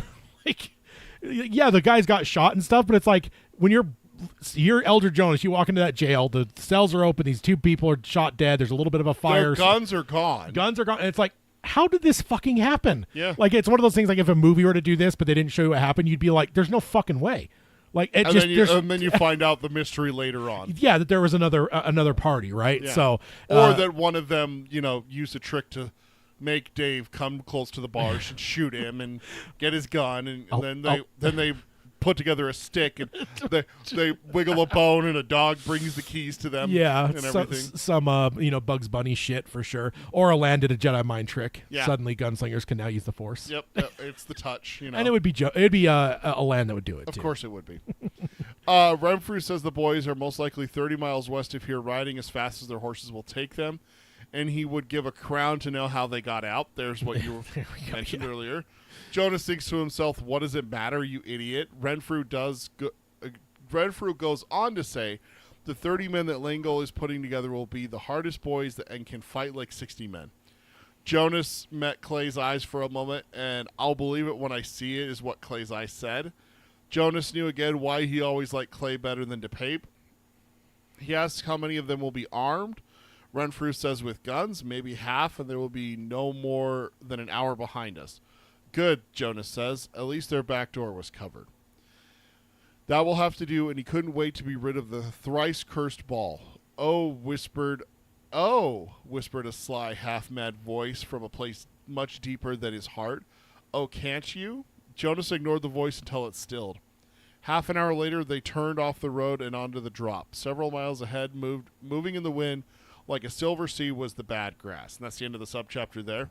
And again, Jonas is under the ball spell. I know I asked it, like, is he worse or better? But what will that mean, though? Do you think does it make him an easier target or a harder one now? Because now it's like, we saw how Rhea fought, and this is where it brought up to me. I know I kind of asked this earlier, but it kind of changed here, and I want to make sure I word this correctly. With how Rhea acted when Roland and Cuthbert came to threaten her. Yeah. She was worried about the ball then. She sicked Ermont on Roland then. Right? Even though it wasn't anything to do with taking the ball. Then we saw how bad she was when the coffin hunters came to take the ball. Yeah. Jonas hasn't shown us exactly what he's going to be like. No, but I do think the hooks are way deeper in her because of having it for 3 months or Right. whatever. So I I do. do. Do you think it's the less? I think. then? I think it is truly is clouding his mind a little bit. Which is good. It's to our benefit for our boys. But I do think it might be clouding his mind just a bit. I mean, we're seeing it here, right? Like, even when he's not sitting there talking to Rhea, like, this thing is talking in his mind. Like, I feel like it's clouding his mind a bit, which is good. Because, again, this feels like such a fucking even game right now that any little bit of an advantage that I see, I'm taking as a reader. Because I'm just like, yes, please let this, like, dull him a bit. Because Jonas is not a pushover, man. Like I said, like, I think, like, when we look at it, I mean, certainly we've seen some pretty formidable villains, and I think we can take Flag and put him aside because I feel like he's in a different class. But it's like we've seen some pretty fucking trig villains throughout this story so far, and I think he's got to be right up there with some of them, if not surpassing most of them. You know, whether it be what's his name, the Pusher. I don't know why I keep blanking on his goddamn name. Jack Mort, or Gasher, or TikTok Man. Like, there's all these people we've seen that are just like fucking. They're dangerous people, but I just feel like Jonas has proven to be and the fact that we then find out, of course, last episode or so, that he was a trained gunslinger and he just failed his trial. Mm-hmm. So it's like, okay, so now we know why he's effective. Like, he had most of the same training that, and Roland's dad was the youngest, and Roland is younger than him. So we would have guessed that Jonas had much more training than Roland did. So it makes sense that he's as dangerous as he is. So. And it's one of the perfect storytelling things too. Like, the Fallen Jedi is always going to be one of the more interesting villains because it's like that's a villain that knows everything that your heroes know, right? Like, and so there's just something interesting about that. That's what makes Count Dooku so formidable, is that he is not a young Jedi that's fallen. He is an established Jedi master. He was the one that taught everyone lightsaber stuff. Like, he was like master level shit. Everyone but Yoda was taught by Dooku. Exactly. So it's like, that's what makes it so fascinating to him, because it's like he knows all the intricacies of the Jedi. Mm-hmm. And so for Jonas here to know all the intricacies of how these boys were trained, like, that gives him an advantage at times where it's been like, oh shit. I just wanted to bring this up here because, like, the voices and everything like that, we haven't ever really seen that with Jonas, like the ball talking to him, or this persona that's obsessed with the ball talking inside of Jonas. I wonder if that could be a weakness because he is so obsessed with the ball that he is going to make a mistake. Rhea makes a couple mistakes. Yeah, and that's what I'm saying. Because of the ball. So and that's what you're saying, is that's the slight advantage you're hoping for. I think it's going to lessen him as a threat just a bit. Not a lot, but you just need to cloud the mind a little bit, right? Yeah. It's like when you try to anger an opponent. Just anger them so they act in anger and they're not thinking it through it straight. It's that kind of thing. And of course, this isn't anger, but it's a matter of like his mind getting clouded just the smallest bit might be enough to help our boys out. And that's It's not a lot, but I'll take it because our boys don't have a lot of advantages right now. So, and then my note, Renfrew on the other hand is underestimating our boys plenty. Which the thinking people that they're gone, that they're just going to run high. Everyone in Magus seems to be doing that, even back to where like they were planning on taking the boys the day before Reap and everything like that. It was Langle, I think, was like, this is going to be so easy, and Jonas was like, shut the fuck up. Like, no, it's not. Like, don't think that kind of stuff. Yeah. And I think it's because like Jonas like was kind of embarrassed by it with the showdown at the Traveler's Rest, and the rest of the town would have probably heard that story. But I do think that like they're also kind of idiots. Like they don't have the same kind of training that Jonas has. So like they're not gonna like, even if they've heard the story of how they bested the big coffin hunters, like I think that there's like this arrogance that'll come where it's like, well, yeah, they bested them, but that they probably got lucky, and we've got this so much more under control that this will be a walk type thing. And that's just something that like that's the kind of shit that like Jonas is too good of a villain to have ever done throughout the story. Again, there's been a few times where he's let it slip. But overall, I'd say if he had 10 different times throughout the story that he had a chance to underestimate them, I'd say that probably 8 of them he did not underestimate them. Yeah. So, and that's better than some villains. Sometimes in movies or television or video games, the villains just have this certain weakness that like they always underestimate or whatever. It's the Dr. Evil thing. Yeah. Well, everything will be fine. Just close the door. Let's go ahead and eat our meal, and everything will be fine. Like, stop worrying about it. Which is why I love that gag so much, because it's every Bond movie that just like it'll all work out. Lock him in a storage closet with one guard, but make sure that he stands with his back to him. Yeah, pretty much. And he has the key hanging from his belt loop. Yes.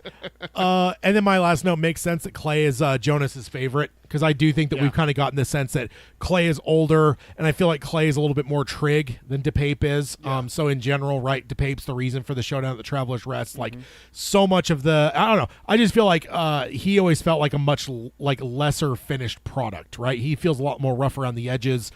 He feels like he needs a couple more years under Jonas to like really get refined, whereas Clay's been there longer. He is the newer one. And so Clay's been there longer, so Clay's more refined, and I feel like Clay just does have maybe more of an inherent like brain to him with it's the one also with like when Jonas comes back from arresting the boys and he's clearly rattled, Clay's like, dude, shut the fuck up. Don't say anything. Don't fucking bring it up. Don't.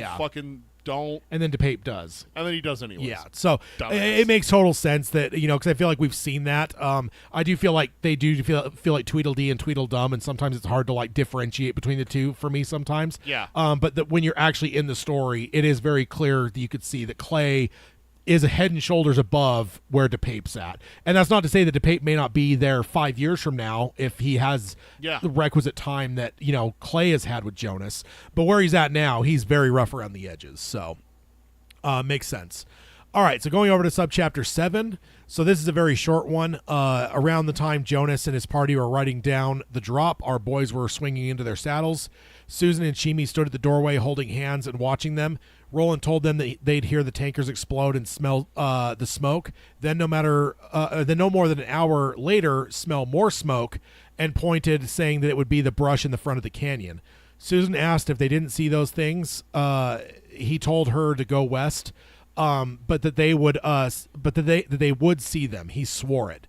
She stepped forward and put her hands on his thighs. He bent down and gave her a kiss. She told him to go in safety, and Ch9 added to stand and be true, all 3 of them, and came forward and touched Cuthbert's boots. Bert reached down and took his hand and told him to take care of her, and Ch9 said that he would. Roland said, let's go, and then felt if he looked at Susan's solemn face again, he would cry. And then I got a direct quote from the book to close out the subchapter here.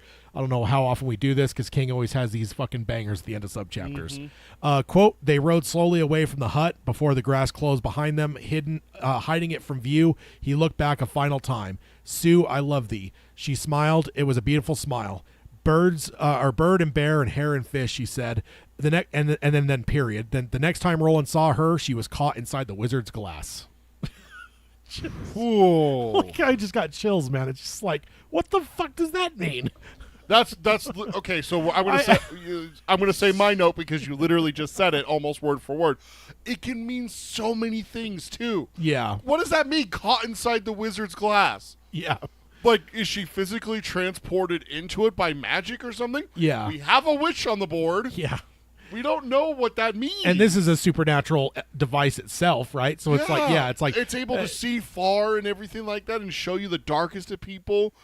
Does it consume people as well? Like, we don't know what this means. Yeah, and this is just classic King, and it's the last time they ever saw each other. Like King does it all the time. Like all the time. I feel like it's as pervasive as the blue chambray work shirts. The chambray work shirts are the second most common thing in King. The first most common is King telling us what the fuck happened. Yeah, exactly. And then making us forget. But making us forget. But again, this one is so fucking like provocative because it's like, what the fuck? Like, yeah, this is so much different than the normal King one. Like you said, you said it, and we brought it up before. We talked about it. Yeah, and that was the last time they saw each other. Yeah, or that was the last time he saw him alive. Yeah, we saw many of them. We saw a few of those in the stand, and it was funny because as I was reading like toward the tail end, it was Stu. So they were leaving Stu, and it's like, and it's the last time any of them saw each other. And I'm like, I read Leo being like, oh. Like the first time you're reading it, you're like, yeah, because Stu dies. Of course, that's what it means, and everything. But King pulled a curveball on us there. He pulled the rug out from under us. What a fucking line, man. I know, right? The next time Roland saw her, she'd be caught inside the wizard's glass. What? Again, what does that mean? That is wild. That is some wild stuff. And then my no oof. That is an insane level for that last line of the chapter that King loves to do so much. It's just this is just to another level. This might be like MVP level of that kind of Kingism. This might be one that we're going to have to remember, especially on like round tables and stuff when we bring up other ones. Yeah. Just be like, hey, remember that one in Wizard and Glass? Yeah, Jesus Christ, dude. Seriously. And then this whole chapter felt far too ominous for my liking. Telling them how to identify success or failure, and that's just a whole thing that just feels like it also feels like a final goodbye scene in so many stories that we've seen or heard or watched or played over the years, and that's even before King's patented King's sentence to end it there. This whole chapter just feels ominous to me, and I don't know. And there's nothing overt until that last line. That's the overt part, but just the rest of it though, it's just one of those things where it's like, okay, is one of them going to say I'm 1 week from retirement? Like, we have to remember also though, is that this is a story being told by a survivor and everyone else in the story is dead. So we have to remember that. We have to take that with a grain of salt that King has already done this to us once. He's telling the story to the Ka-Tet, to Jake, to Eddie, to Susanna, and to Oi, sitting on a turnpike in Kansas saying that all these people died. Yeah. So it's not a mystery what happens to these people, but we're in the mystery, and we're still like, oh my God, what does that mean? Yeah. Well, we know what it means. Yeah. Yeah, it's wild. Oh, wild King's stuff. so good. It's great. King squared is what it is at this point. He's doing it to us twice. Yeah. Indeed. All right, so Subchapter 8. What Roland and his friends saw west of the bad grass was a harsh, lonely beauty. The wind was lifting great sheets of sand across the stony desert floor. The moonlight turned these into foot-tracing phantoms. At moments, they could see Hanging Rock 2 wheels in the distance, and the mouth of Eyebolt Canyon 2 wheels beyond that. And other times, the dust hid them both completely. Behind them, the tall grass made a suing, singing sound. Roland asked how they feel and if all is well. They both nodded.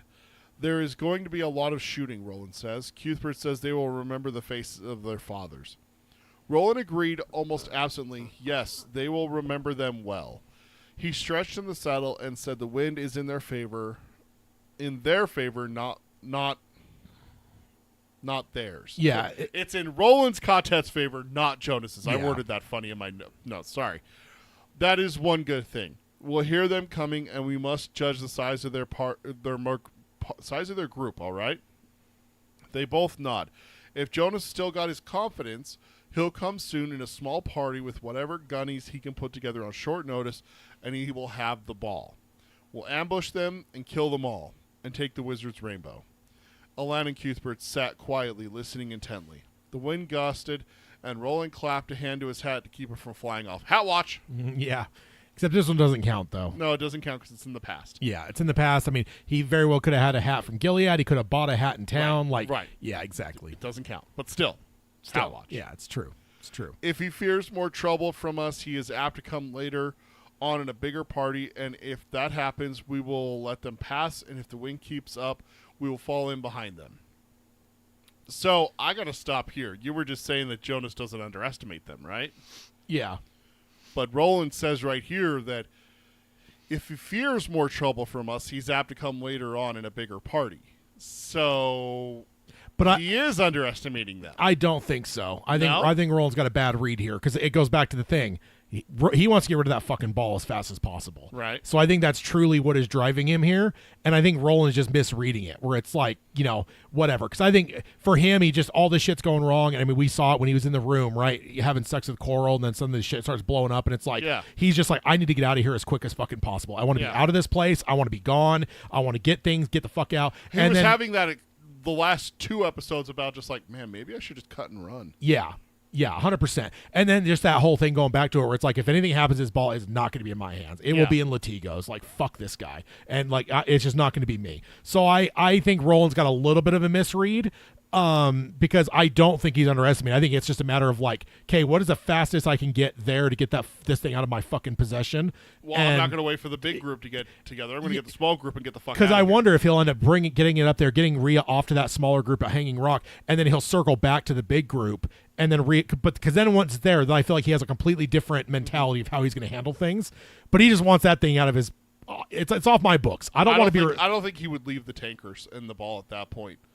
I think that you think he just hightails it? I think that he just gets the fuck out. That could be based on the fear elements that he had. I could very well see that too, or it could just be a matter of like, okay, it's yours now. I'm fucking out of here. Deuces. Yeah, see you guys. Well, aren't you going to stay with us and help us with the tankers? No, that's your fucking job. I did my part. Yeah. There's the ball. There's the tankers.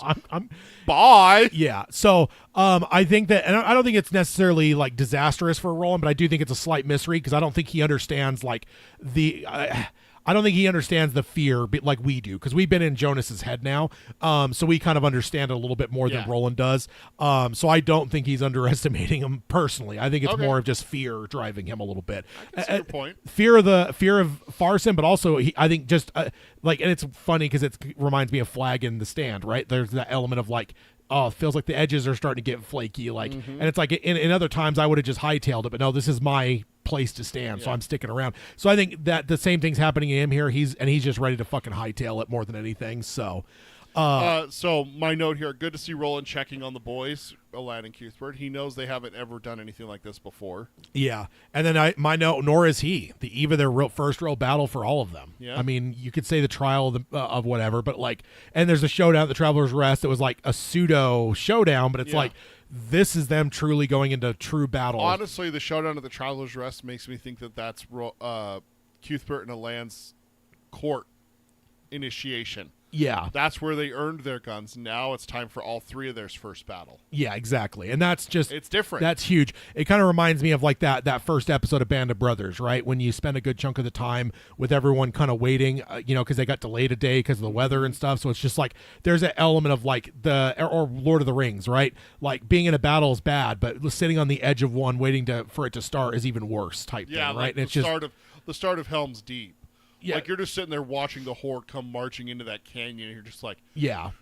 But once it starts, okay, now I'm doing something. You know what you need to do. Yeah. But I think the one I'm thinking of is Minas Tirith with Pippin, right? When he's telling Gandalf, it's like, being in a battle, I don't want to do that, but sitting here on the edge of one, like that's even worse. Yeah. Like, and I get that, right? We've all had different things in our life, probably not battle for most of us, but we've all had things where it's just sometimes you'd rather just get the Band-Aid and rip it off and just go. Oh yeah. But sometimes you do have to sit there and wait, and it's just like, God. You got to have that conversation with your boss, and he's like, "I need to talk to you at 3 o'clock today." Then you're sitting there all day waiting for 3 o'clock to see what it. And then he's just like, "Hey, by the way, how you doing?"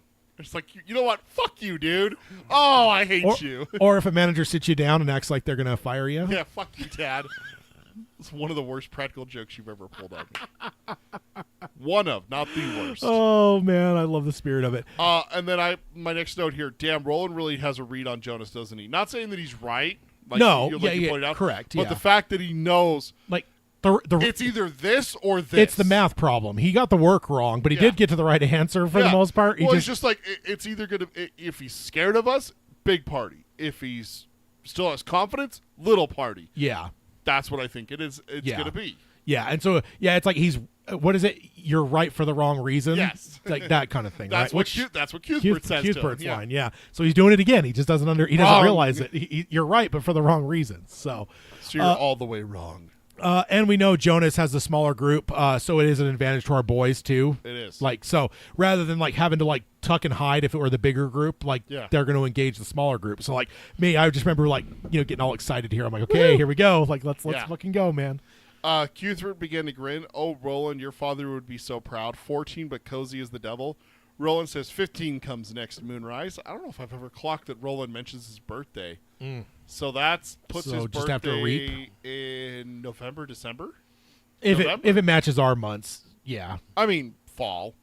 Yeah. Right. But we don't know what their months are. Their months are defined, though. Yeah. I just forget what they all are. Yeah, I don't know the names or anything like that, but it talks about like the end of the cusp of winter is reaping and everything like that. So, yeah, he's a winter baby. Roland says 15 come next moonrise. If we do it this way, we have to kill the drogue riders. Watch for my signals, all right? We're going to cross the Hanging Rock as part of their party, Alan asked. He had always been a step or two behind Cuthbert, but Roland didn't mind. So I just want to pause here and clarify this a little bit. So we stopped and paused and talked, but the last thing that Roland said in the last part where I was reading is if it's the bigger party, we're going to let them pass us, and then we're just going to fall in behind them as part of their party is what Cuthbert's saying. Yeah. Oh, you're so cheeky, Roland, that kind of thing. Your father would be so proud. 14 and already, cozy as the devil. Yeah. That's because Roland's saying, if it's a big party, we're not going to kill everyone. Yeah. We're going to join their party. We might have to kill a couple of the drogue riders, the guys at the back of the party, and pretend to be them while riding into Hanging Rock. And Alan was slow to catch onto it. He was the last one to get it. Cuthbert got it instantly. Yeah. So that's where we're at. Sometimes reliability was better than quickness, talking about Alan.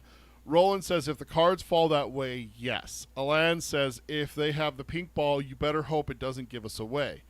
Cuthbert looked surprised, and Roland bit his lip, thinking that Alan was sometimes really quick. He had thought of that unpleasant little idea ahead of Bert and Roland, too. Roland says that we've got a lot to hope for this morning, but if we play our cards right, we will come out on top of the pack. And so now we got someone mentioning what I said earlier. This ball is just, we can't trust it. No. We know. We've seen more of it than these boys. But, like, now it's been mentioned, and it's always one of those things where it's like when it gets mentioned, it's like, uh-oh. It's like saying, I've got a bad feeling about this in Star Wars. Yeah, You don't say that. Or I'm 1 week from retirement. Yeah. I just bought a boat in Florida. I've got 1 week to retire. And then, stupid kids who always have to tell you they're almost the next age. Well, you're not, you little shit, so you're 14. Oh, my God. Kids always do that. It's just, you were talking a month ago about how you're almost 40. Shut up. I mean, just because I'm on the cusp, I'm not doing it because I'm like, I'm not doing it. I know what you're talking. I'm 7.5. Yeah, it's like no one cares. You're 7. Piss off, kid. Gives you the idea of how Tad is with kids. The only thing worse is people that tell you their kids' age in months. Past 12. Up to 12 months is the only thing you're allowed to do. Yes. At that point, you say, oh, she's 1, but she'll be 2 in October. That's how I do it. Gives you an idea of, because the reason why is there's a lot of development in those first 24 months, the first 2 years. There's a lot of development, but you have to be able to narrow it down without saying, oh, she's 16 months old. Shut up. Yeah. Shut up, Karen. Yeah, pretty much. She's 1. Yeah, Just say she's 1. Pretty That's much. all you got to say. Pretty much.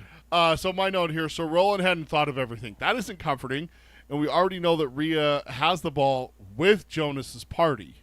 So disadvantage, boys? I mean, it's like we're keep bouncing back and forth. Do they have the advantage? Do they don't? Do they? It's close, dude. It's like when you watch like the modern sports things, and they'll show you like the statistical odds, win percentage. Yeah, and I feel like we're pretty much like Roland said to Susan, we're on a 50-50 toss up right now. Yep. And I don't think that yes, that little line might on the graph might move a smidge here and there, but it's never moving that far off at 50-50. So yeah, not enough for us to be like, oh yeah, good, we're fucking good here. Okay, Let's go. Let's go. It's 90%. We're good. Yeah, it's not that. No, we're all hovering at that 50-50 mark. So not good.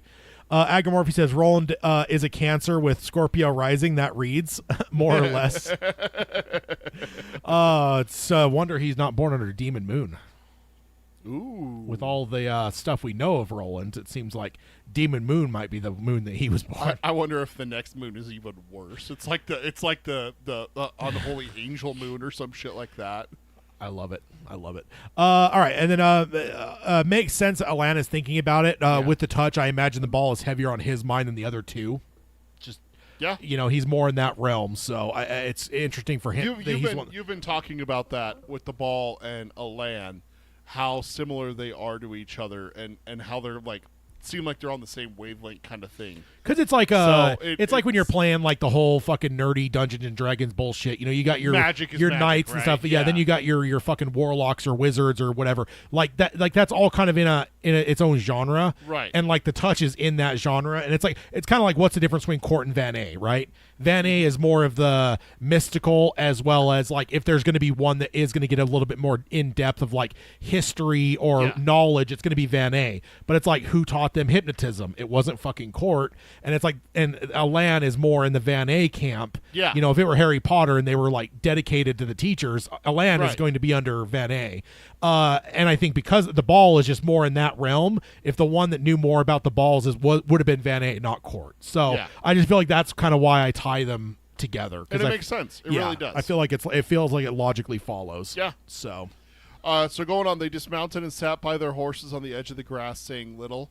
Roland watched the silver clouds of dust racing each other across the desert flooring, daydreaming a little. He was thinking of Susan, imagining them married, living in a freehold somewhere south of Gilead. But then by then Farson was defeated, and the world's strange decline was reversed. The childish part of him assumed that making an end of John Farson would somehow see to that, and his gunslinger days would be over. Less than a year it had been since he had won the 6-shooters on his hips, and he was already tired of them. Susan's kisses had softened his heart and quickened him somehow. They made another life possible, a better one perhaps, with a house and kitties. Alan cut across this daydream by saying they're coming, snapping Roland out of his reverie. The gunslinger stood up, Rusher's reins in one fist. Cuthbert stood nearby. Large party or small? Does thee know? Oh, Roland, my note. The part breaks my heart knowing he wants out already and the long road ahead of him. Knowing where he's at, telling the story, and hearing that he wants this. Yeah, that is kind of interesting. I always kind of tie it to like Anakin, because I truly believe if Episode 3 went differently, I think he would have legitimately left the Order and just been with Padme and had the kids. It's the now joke, but honestly, it's a serious thing. It's just like, why don't you just leave the Order? But it's the sense of like duty and honor in Anakin that's been ingrained in him, honestly, by Obi-Wan, that it's just like, no, you got to do it. Yeah. Indeed. One other thing I wanted to just mention, I did look it up. So we've got the Goat Moon, which is February. We got the Kissing Moon, which is midsummer. We got the Peddler's Moon, late summer. The Huntress Moon, autumn during full Earth. And then the Demon Moon, late autumn to early winter, the last moon of the year. So Roland would be born at the beginning of the year, basically. Oh, okay. So that's rough because we don't necessarily have a 1-to-1 12-month calendar. What theirs is, but again, I guess at the same time, though, maybe that is another indication that their world is so much different than ours. If they've only got 1, 2, 3, 4, 5 moons for the entire year, versus like our moon like cycles like what 12 times a year, 12 or 13 full moons in a standard Gregorian calendar year. Yeah. So okay. God, all those years where I was like, oh, this is a post-apocalyptic Earth, I was an idiot because there's no fucking way. For one, the moon changes, but for two, their entire cycles are down to 5 for the entire year. So that's wild. I don't know why I've never really pieced that together, but that goes back to the previous conversation. But Oh, and then Agmorphy did change it. It said Roland is a Libra Scorpio. It reads, said, sorry, I just changed it. So also, I had not considered that the gunslinger role is not for life. He seems to be viewing it like a soldier in a war, and once a war is over, you might be able to settle down and put it aside. I don't know. I just had never really thought of it that way. And of course, we know because we've seen the future that that's not how it goes, because the world ends up pretty much being destroyed and moves on completely. So Roland ends up being a forever gunslinger. But I don't know. Then also my next note, very interesting that even if that were possible, that Roland actually desires it, that seems to run counter to most of everything we've seen from Roland throughout the series up to this point. So like you said, it is sad because it's like the Roland that we know from the first 3 books is one kind of person. And the fact that he's actually flirting with this idea in his mind of letting it all go to basically settle down with Susan, that's brutal. Yeah. Oh, man. I actually am kind of like, Yeah. for Roland doing the prep this morning with this, because it's just like that's something that just kind of gets glossed over again with everything, you know, and all that. So Yeah. going on, Alan stood facing southeast, hands held out with the palms up. Beyond his shoulder, Roland saw Old Star just about to slip below the horizon. Only an hour until dawn. Then I gotta pause here, dude. It's crazy for me to think that this is happening at night. Yeah, that's true. I always picture this during the day, like the bad grass. Everything in the bad grass is always daytime for me. Yeah, because we are in Reap, but we're pretty much in the wee hours of Reap. It's it just said it. It's an hour before dawn. Yeah. So it's just like crazy to me to think that these 3 are sitting here in the dark. Yeah. I just picture daylight for this for some reason. This is a prime werewolf time too. No. Stop it. You stop that shit. What is it? The night is darkest just before the dawn, right? It is. So and it's demon moon. So the moon's gone, so there's no more werewolves. Oh. Although everything that I've ever seen, the werewolf doesn't turn back into a man until the sunlight touches them. So, indeed. Now you know what I thought about earlier is what we need is a were-chimp, a person that turns into a monkey man. No, that's what we need. No, we don't. Yeah, no. That's worse than that movie you sent the synopsis of the other day. Oh yeah, it's basically Cujo meets a monkey. Yeah, no, so hell no. That is happening. That's a hard no for me, that bro. That is happening. No, it's not. I'm telling you, there's nothing I fear more on this planet than rabies. Also, I may or may not have just ordered Clowns in the Cornfield, so that'll soon be in my collection. So that can happen. That maybe needs come to be October. A group movie night for sure. Indeed. Alan says he can't tell yet if it's the big or small party. That goes back to what Cuthbert asked. Roland starts to ask if he can sense the ball, and Alan says to shut up and let him listen. Roland and Cuthbert stood watching Alan anxiously, at the same time straining their ears trying to hear anything. Hooves of horses, the creak of wheels, or the murmur of men on the passing wind. Remember, the wind is in their favor. Yeah. So we have to. That's it's why coming their direction. So the sound, it'll be better for them to hear them coming. Yeah. Time spun out. The wind, rather than dropping as Old Star disappeared and dawn approached, blew more fiercely than ever. Roland looked at Cuthbert, who had taken off his slingshot and was nervously playing with the pole. Bert raised one shoulder in a shrug. It's a small party, Alan said suddenly. Can either of you touch them? They shook their heads. No more than 10, maybe only 6. Gods, Roland murmured and pumped a fist at the sky. He couldn't help it. The ball, he asked. Alan says he can't touch it. He sounded almost like he was sleeping. But it is with them, don't you think? Roland did think so. A small party of 6 or 8 traveling with the ball. It was perfect. Be ready, boys. We're going to take them. And I just, oh boy, here we go. That's my note. And that's the end of the subchapter, by the way. Or, here we go. Here we go. I have to imagine that their excitement and asking has more to do with their age than anything. Both that they are kids, but also that this is their first battle, right? It's like Band of Brothers, like when they're getting over the beach and you started getting the flak and stuff firing, and there's the people telling the people at the front of the thing to jump. Like, does that light look green to you? Like, there's that element of, like, just get us the fuck out of here, but also, like, I don't know. I could totally see it, as well as the fact that these are children. So, All right, let's go over to Subchapter 9. Also, Agmorphy said, good searching, Tad, thanks. No problem. was trying to pull up the Kindle, and but I always forget which of the two reference books has it, so I did just end up Googling it. But I do know it's in one of the two reference guides that shows like the calendar and the moon phases and all that kind of stuff. It has it all spelled out. So that was from Roland's world, not our world. What? Yeah. The moon phases? Yes. I looked up our world, if you're curious. I can save it for the end if you want. What? We have 12 moons. Yeah. And there's full names for each one. Oh, okay, yeah. So, and that's what I was saying. Like, that's why like it definitely splits it from our world with the fact that you basically have 5 moon phases that carry through the entire year. Because I think it's just funny because even in like sci-fi and stuff, it's funny that everything's 24 hours and everything's like a year is a year. Yeah, and it's just like it makes no logical sense, but like whatever. It's because we're consuming the content, so it should be like made for us. But like King has actually done it here, where it's like no, February is 1 moon, and then late autumn is the moon that's 5 away from that. So it's like wild. And also, God, actually, I'm trying to remember actually. So the kissing moon is, so they've been there a whole year almost. I mean, I know it's only been 3 months or whatever, but it's like if it's a 5-month year, they've been there a good chunk of their year. If that's here's the one thing. What if that's the only moons that they name, but there are more?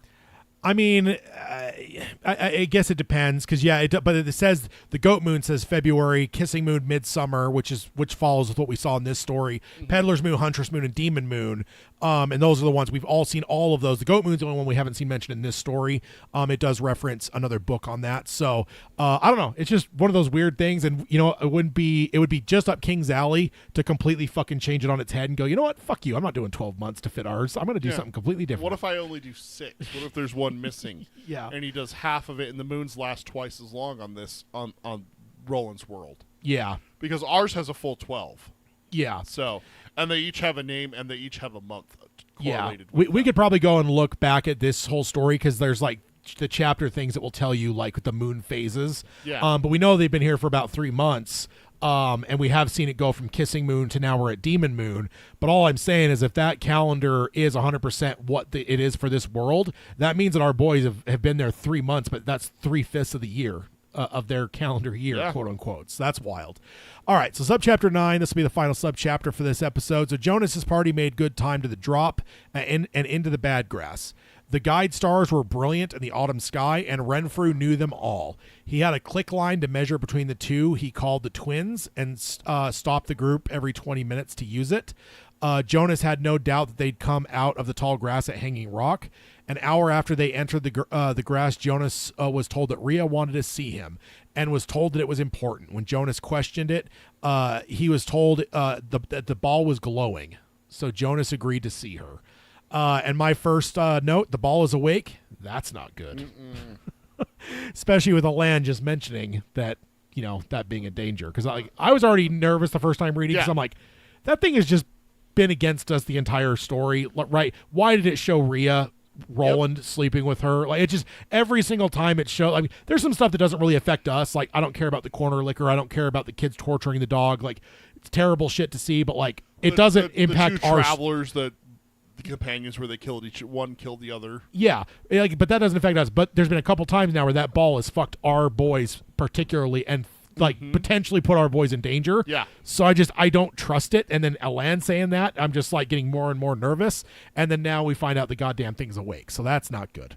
Also, they were told previously that the kids would get lost in here and die, and if adults have to stop the party every 20 minutes or so to recalibrate with the stars, this has to be a lot more dangerous than I would have given it credit for. Because it's one thing for kids to go in and get lost, but dude, you're talking about this party here is stopping every 20 minutes for him to recalibrate with the stars to make sure they're going the right direction. It makes me wonder, is there something like that's almost like disorienting about this more so than just the disorientation of grass? Well, think about like stuff like the thinny exists in this world. Yeah, exactly. So you have to have that in mind when you're thinking about that. And that's why I'm saying, my note here, you couldn't pay me enough money to go into a place like that in the dark. Yeah. Like, fuck that noise. Yeah. I'd rather go to Citgo. Especially with Demon Moon. Oh, no. And the fact that we as readers know that werewolves exist in this world. Yeah, no thank you. Peter says, nope. That's a no for me, dog. So Jonas dropped back until he was paced beside the black cart. Rhea raised her face to him for a moment. The pink light made him think that her face was the face of a young girl. She laughed at him for showing up when she beckoned. And with her laugh, he saw her real face through the glam. He looked down at the ball and was lost in it. It lit him in a way that even Coral couldn't, which that's kind of a gross thought. Rhea asked if he liked it and asked what he saw. He leaned towards it. At first, he only saw a pink glow. Now he saw a hut surrounded by tall grass. The hut only a hermit could love. The red painted door sat open, and he saw Susan. And the Susan's in front of it. Jonas is leaning so far in his saddle he looked like a trick rider from a circus. Rhea laughed and said that it was the mayor's gilly, Dearborn's lover girl. Lover girl, the one who killed Ermont, and said that and then she said that he'd pay for it, and told Jonas to look closer. He did and saw what Cordelia had known and Rhea had but had not told anyone, and what he had not known. Dearborn had been screwing her, and she had helped him escape, and she was the one who killed the 2 lawmen. And so my pause here. My note. No. Yeah, again, this is just what I expected, because like this fucking ball, it has fucked us before, and here it is again. And then my last note here, also R.I.P. Ermont. Also, no. Oh, man.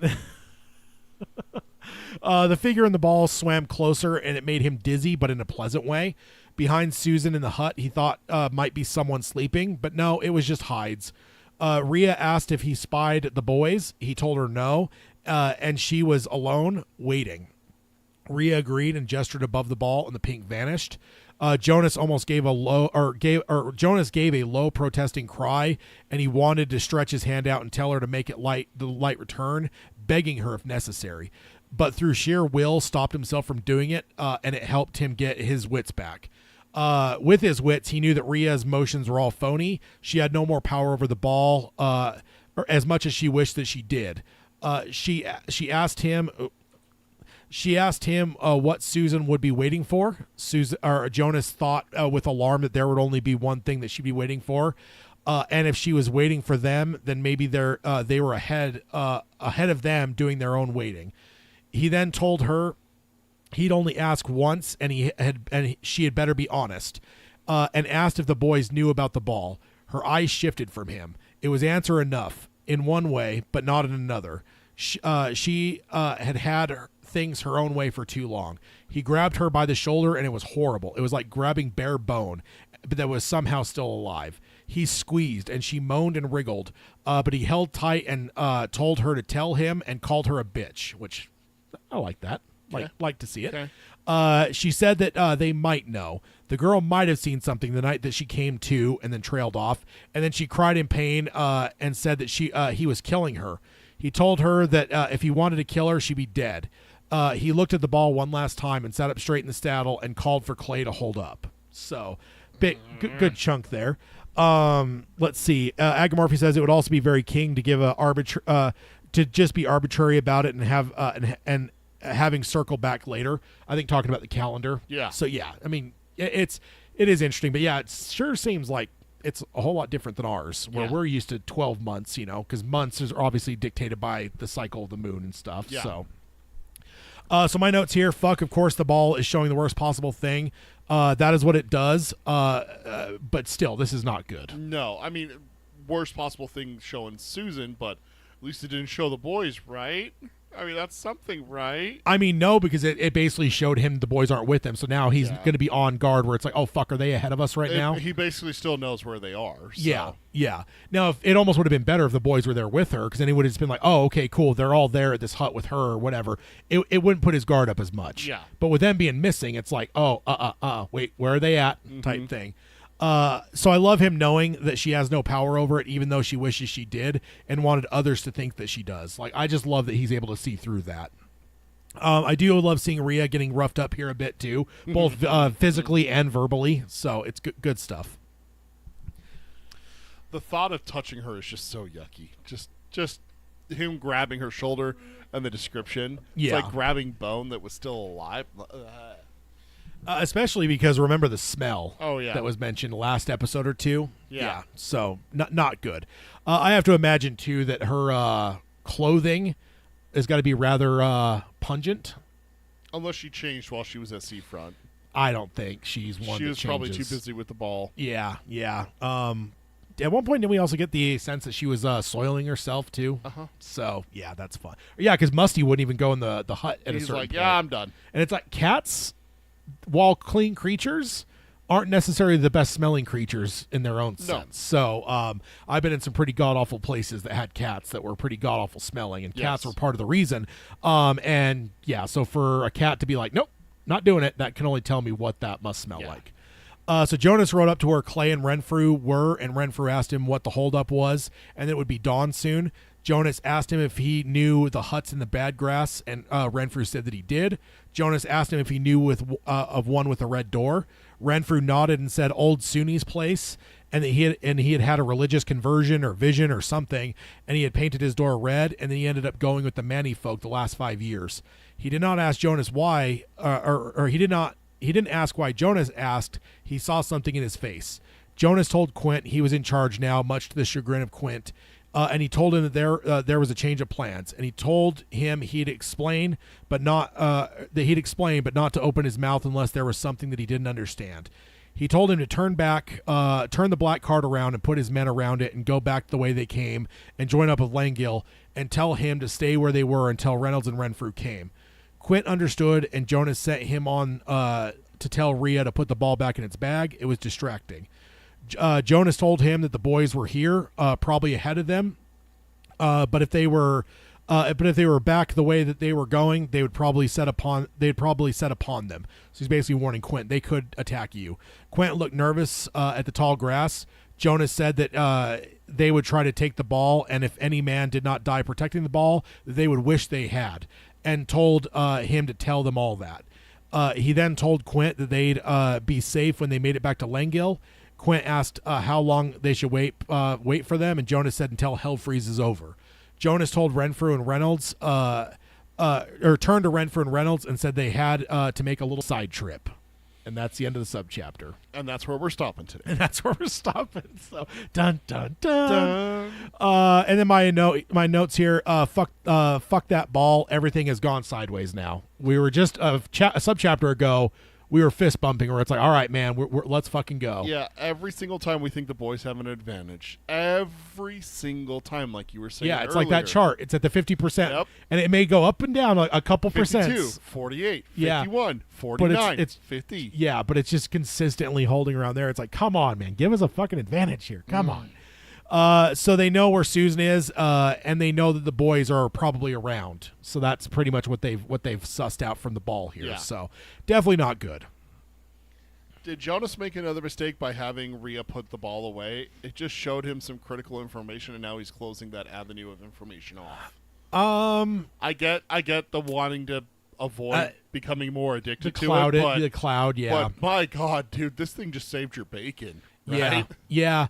But I wonder if he's got the wisdom enough to know that things like that it's like in Lord of the Rings, right? The Palantirs are also somewhat vindictive. They won't lie, but they will be very selective to show you things to make you think certain ways. it already went out.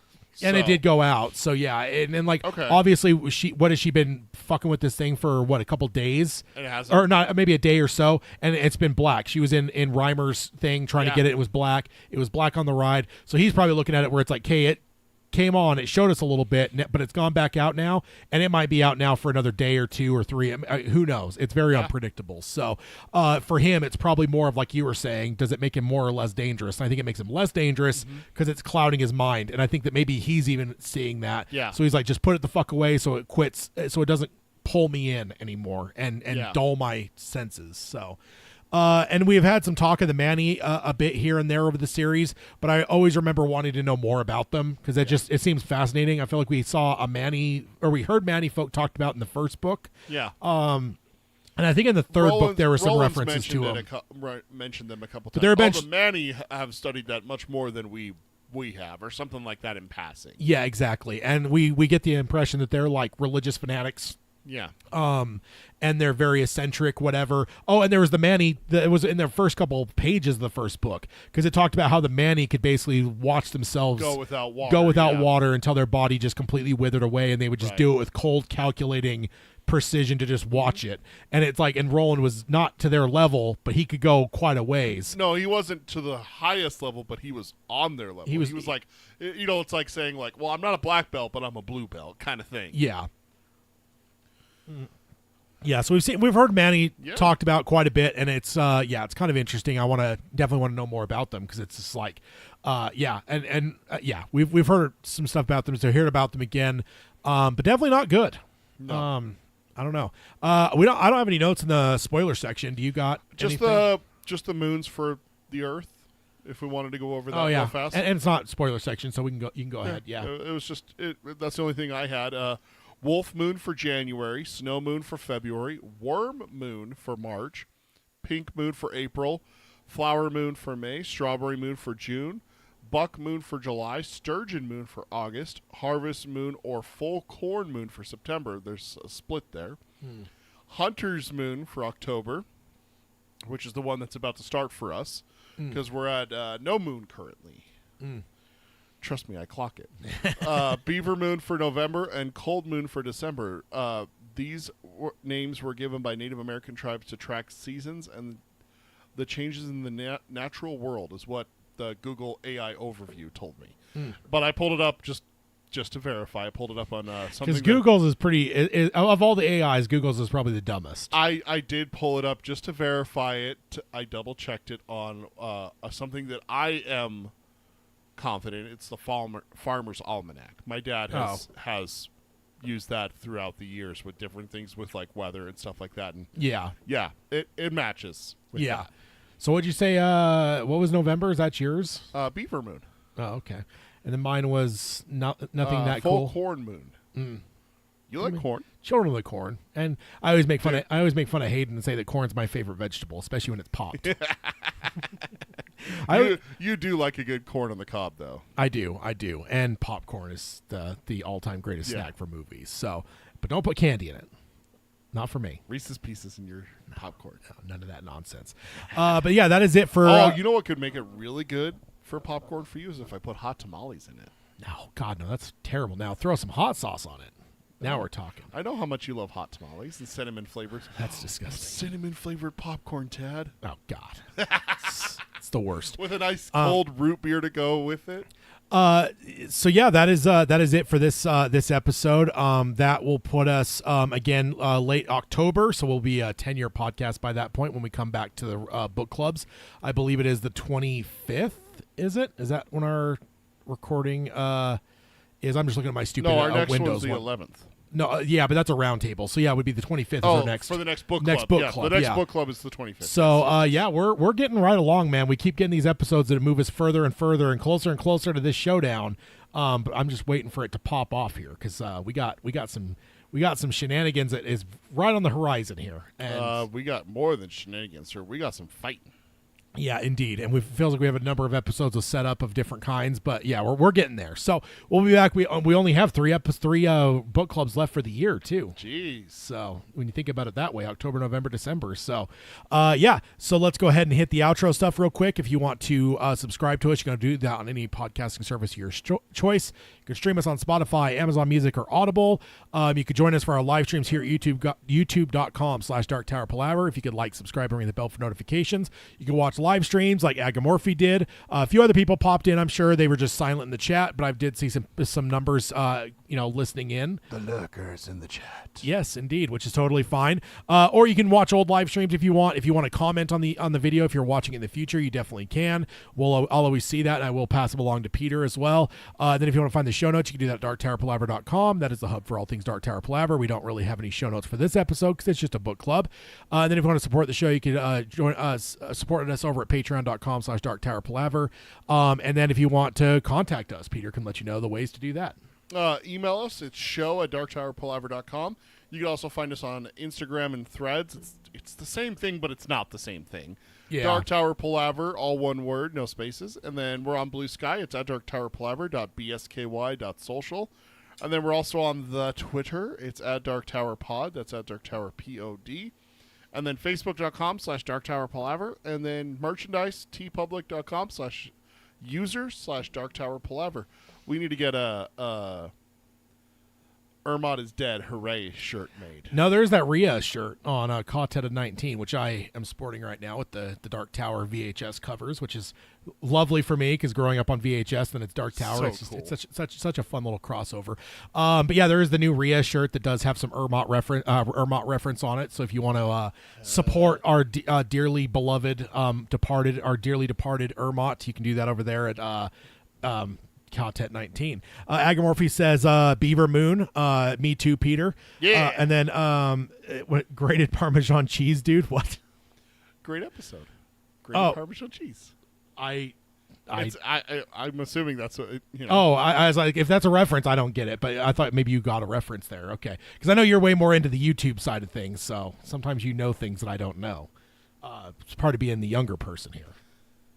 I think it's just more of like a Probably it makes sense. great episode. Yeah.